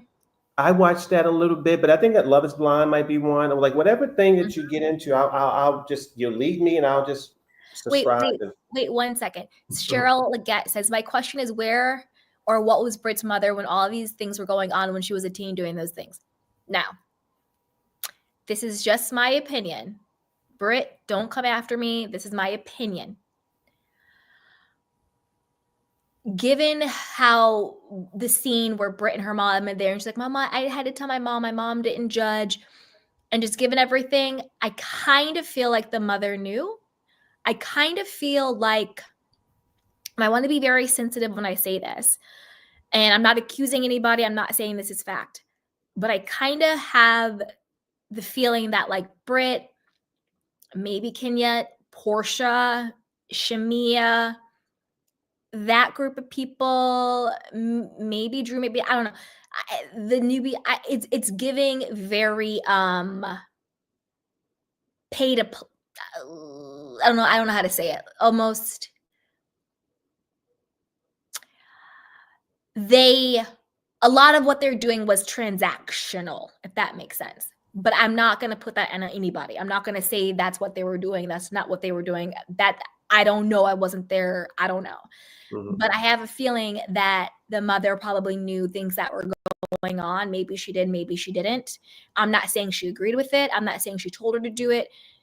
Also, teenagers are teenagers, you know. How do you control a teenager? How do you control anybody, really? If she's going to go out and do it, she's going to go out and do it. So, and sometimes parents get a bad rap. There's only so much a parent can do. Or sometimes the parents are complicit or in on it. I don't know. It just, to me, the whole thing, it's giving very like yacht girly. But again, I don't want to say that. I'm saying that's the energy it's giving, but I'm not saying that's what it was, because I'm not going to put that on any person without knowing. Yes, Candy, the world's oldest profession. Yes. That's the energy it's giving. However, I'm not going to ever put that on someone unless that is the truth they choose to share, if that is their truth. Mm-hmm. If that makes sense. Saying it as diplomatically as I can, because I would never try to put that on somebody if that's not what they want to do. You guys know me. I'm pretty liberal. It's not for me. For myself. However, I don't judge people, man or woman, as long as you are an adult and it's safe and consensual. I don't think there's anything wrong with SCS work, as long as no one's being hurt or coerced. I think you do what you want to do as long as you're an adult. It's not for me, but it doesn't have to be. There's a million other things to do in the world. But I feel it's giving, video vixen. And there's layers to that too. You could think, I don't know, maybe even, let me just stop. Go ahead. You know what? Something I don't want to say. What you're basically saying is that this woman has a very deep story, and that we only touching the tip of the iceberg. And you know what? The one thing I will stand for Britt about, because people have said this, they said, "Oh, she's like me." I'd stop them in their tracks. I said, "Wait a minute." For me, the ladies on Potomac, oddly enough, are more just reckless when it comes to. They talk about. Well, some of the people, not on YouTube, but just on Twitter and stuff like that, they was like, "Oh, Britt is like Mia." I said, "No, she's not Mia. She's Mia." Oh, like Mia? Like Mia from Potomac. Oh. So for me, when I think of Britt on the show, just as a viewer, right. I asked the people in dialogue, I was like, please remind me, please tell me, because I have missed something. Has she ever talked about one of the lady's children? Has she ever ruined somebody's business? Has she ever said that somebody was having an affair? Has she ever said somebody was gay or crimes? So her main thing, and I actually thought, Candy too, that I felt like something was a little wrong. And this is one of my conspiracies. I felt like the producers were working a little harder this season, because it felt so disjointed. So it felt like, okay, Candy here, Miss Candy Washington would go to a Beverly Hills event, meeting a new man or girl, and then you get a really new producer say, "Candy, did you see the way they looked at your bag? Did you see what they looked at your shoes?" Just putting that little thing in your ear. So now when you go there, you're looking for stuff.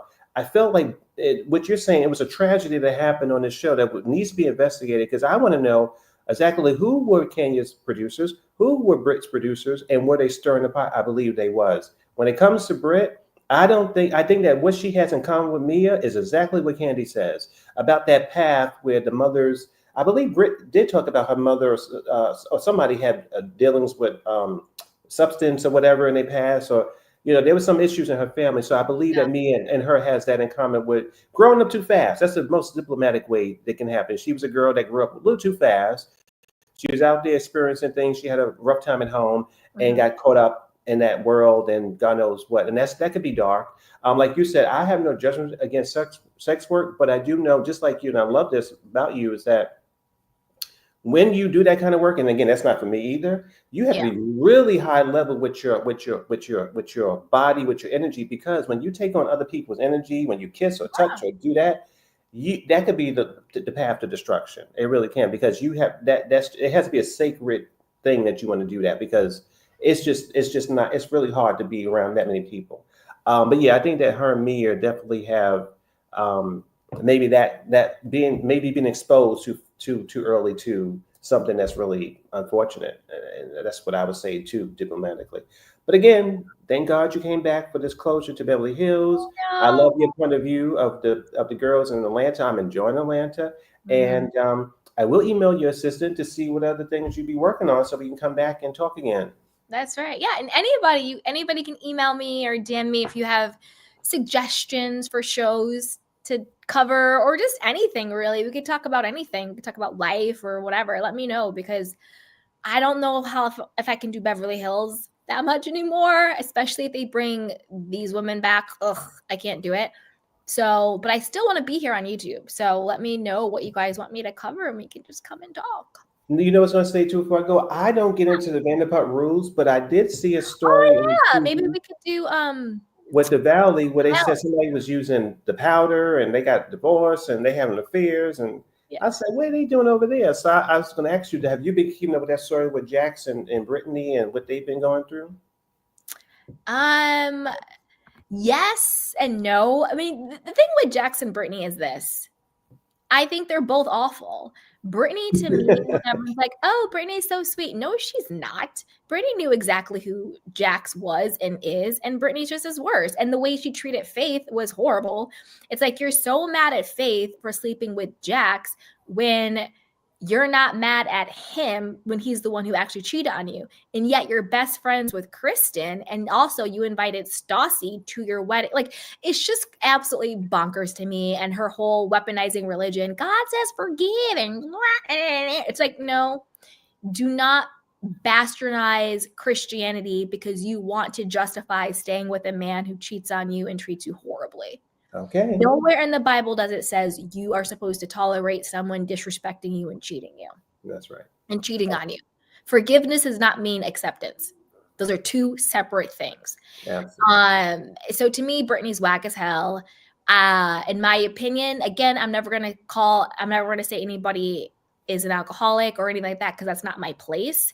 Do I think she needs to really explore her relationship to alcohol? Yes. I say that because, one, if a doctor tells you that you are sick and the root cause of that illness is alcohol and you continue to drink, to me, that's a signal of a problem.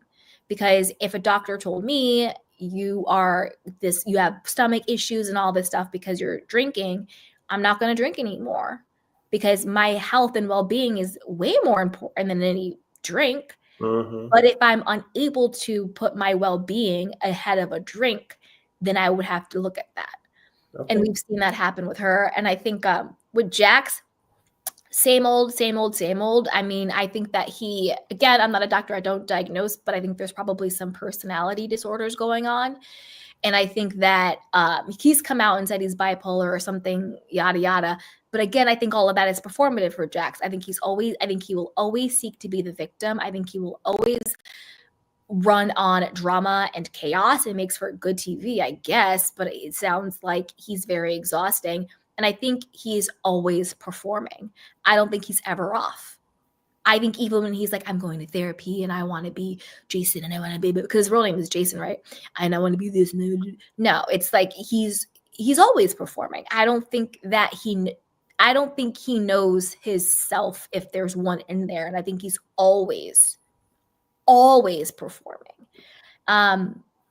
And then I have thoughts on the other couples too. So yeah, maybe we'll do the Valley. That'll be fun. Okay. Yeah. Sounds good. All right. Well, I'll talk to you soon. Yay. Okay. Bye. Yep. Good night. You too. So Umar said, let's hear your thoughts on Miley Cyrus and Liam Hemsworth. Oof. I'll wrap that one up real quick. I think I'm not a Miley Cyrus fan. I don't know why Liam was so obsessed with her. I don't like the way that she exploited Black culture, twerking and doing this, that, and the third. And then when she became mainstream and got the street cred she so wanted, all of a sudden now she's doing interviews with Rolling Stone. Oh, I'm not into that anymore. And I'm not blah, blah, blah, blah, blah. Like, yeah, you use Black culture to become cool and mainstream, and then all of a sudden you're above it. Girl, bye. Miss me with that. It's giving very Justin Timberlake. It's giving a lot of people, white performers, do that. So whatever, Miley. I don't know. She's not it to me.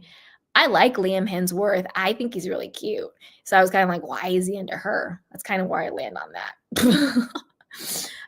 Garcelle is in a show on Netflix. Yes. She's in Survival of the Thickest. Yes. And she's on a bunch of stuff. So go Queen Garcelle. I absolutely love you. So, all right, you guys, I'm going to wrap it up there. But this has been absolutely amazing. And thanks, everybody, for joining me. Yeah, let me know your thoughts on Beverly Hills.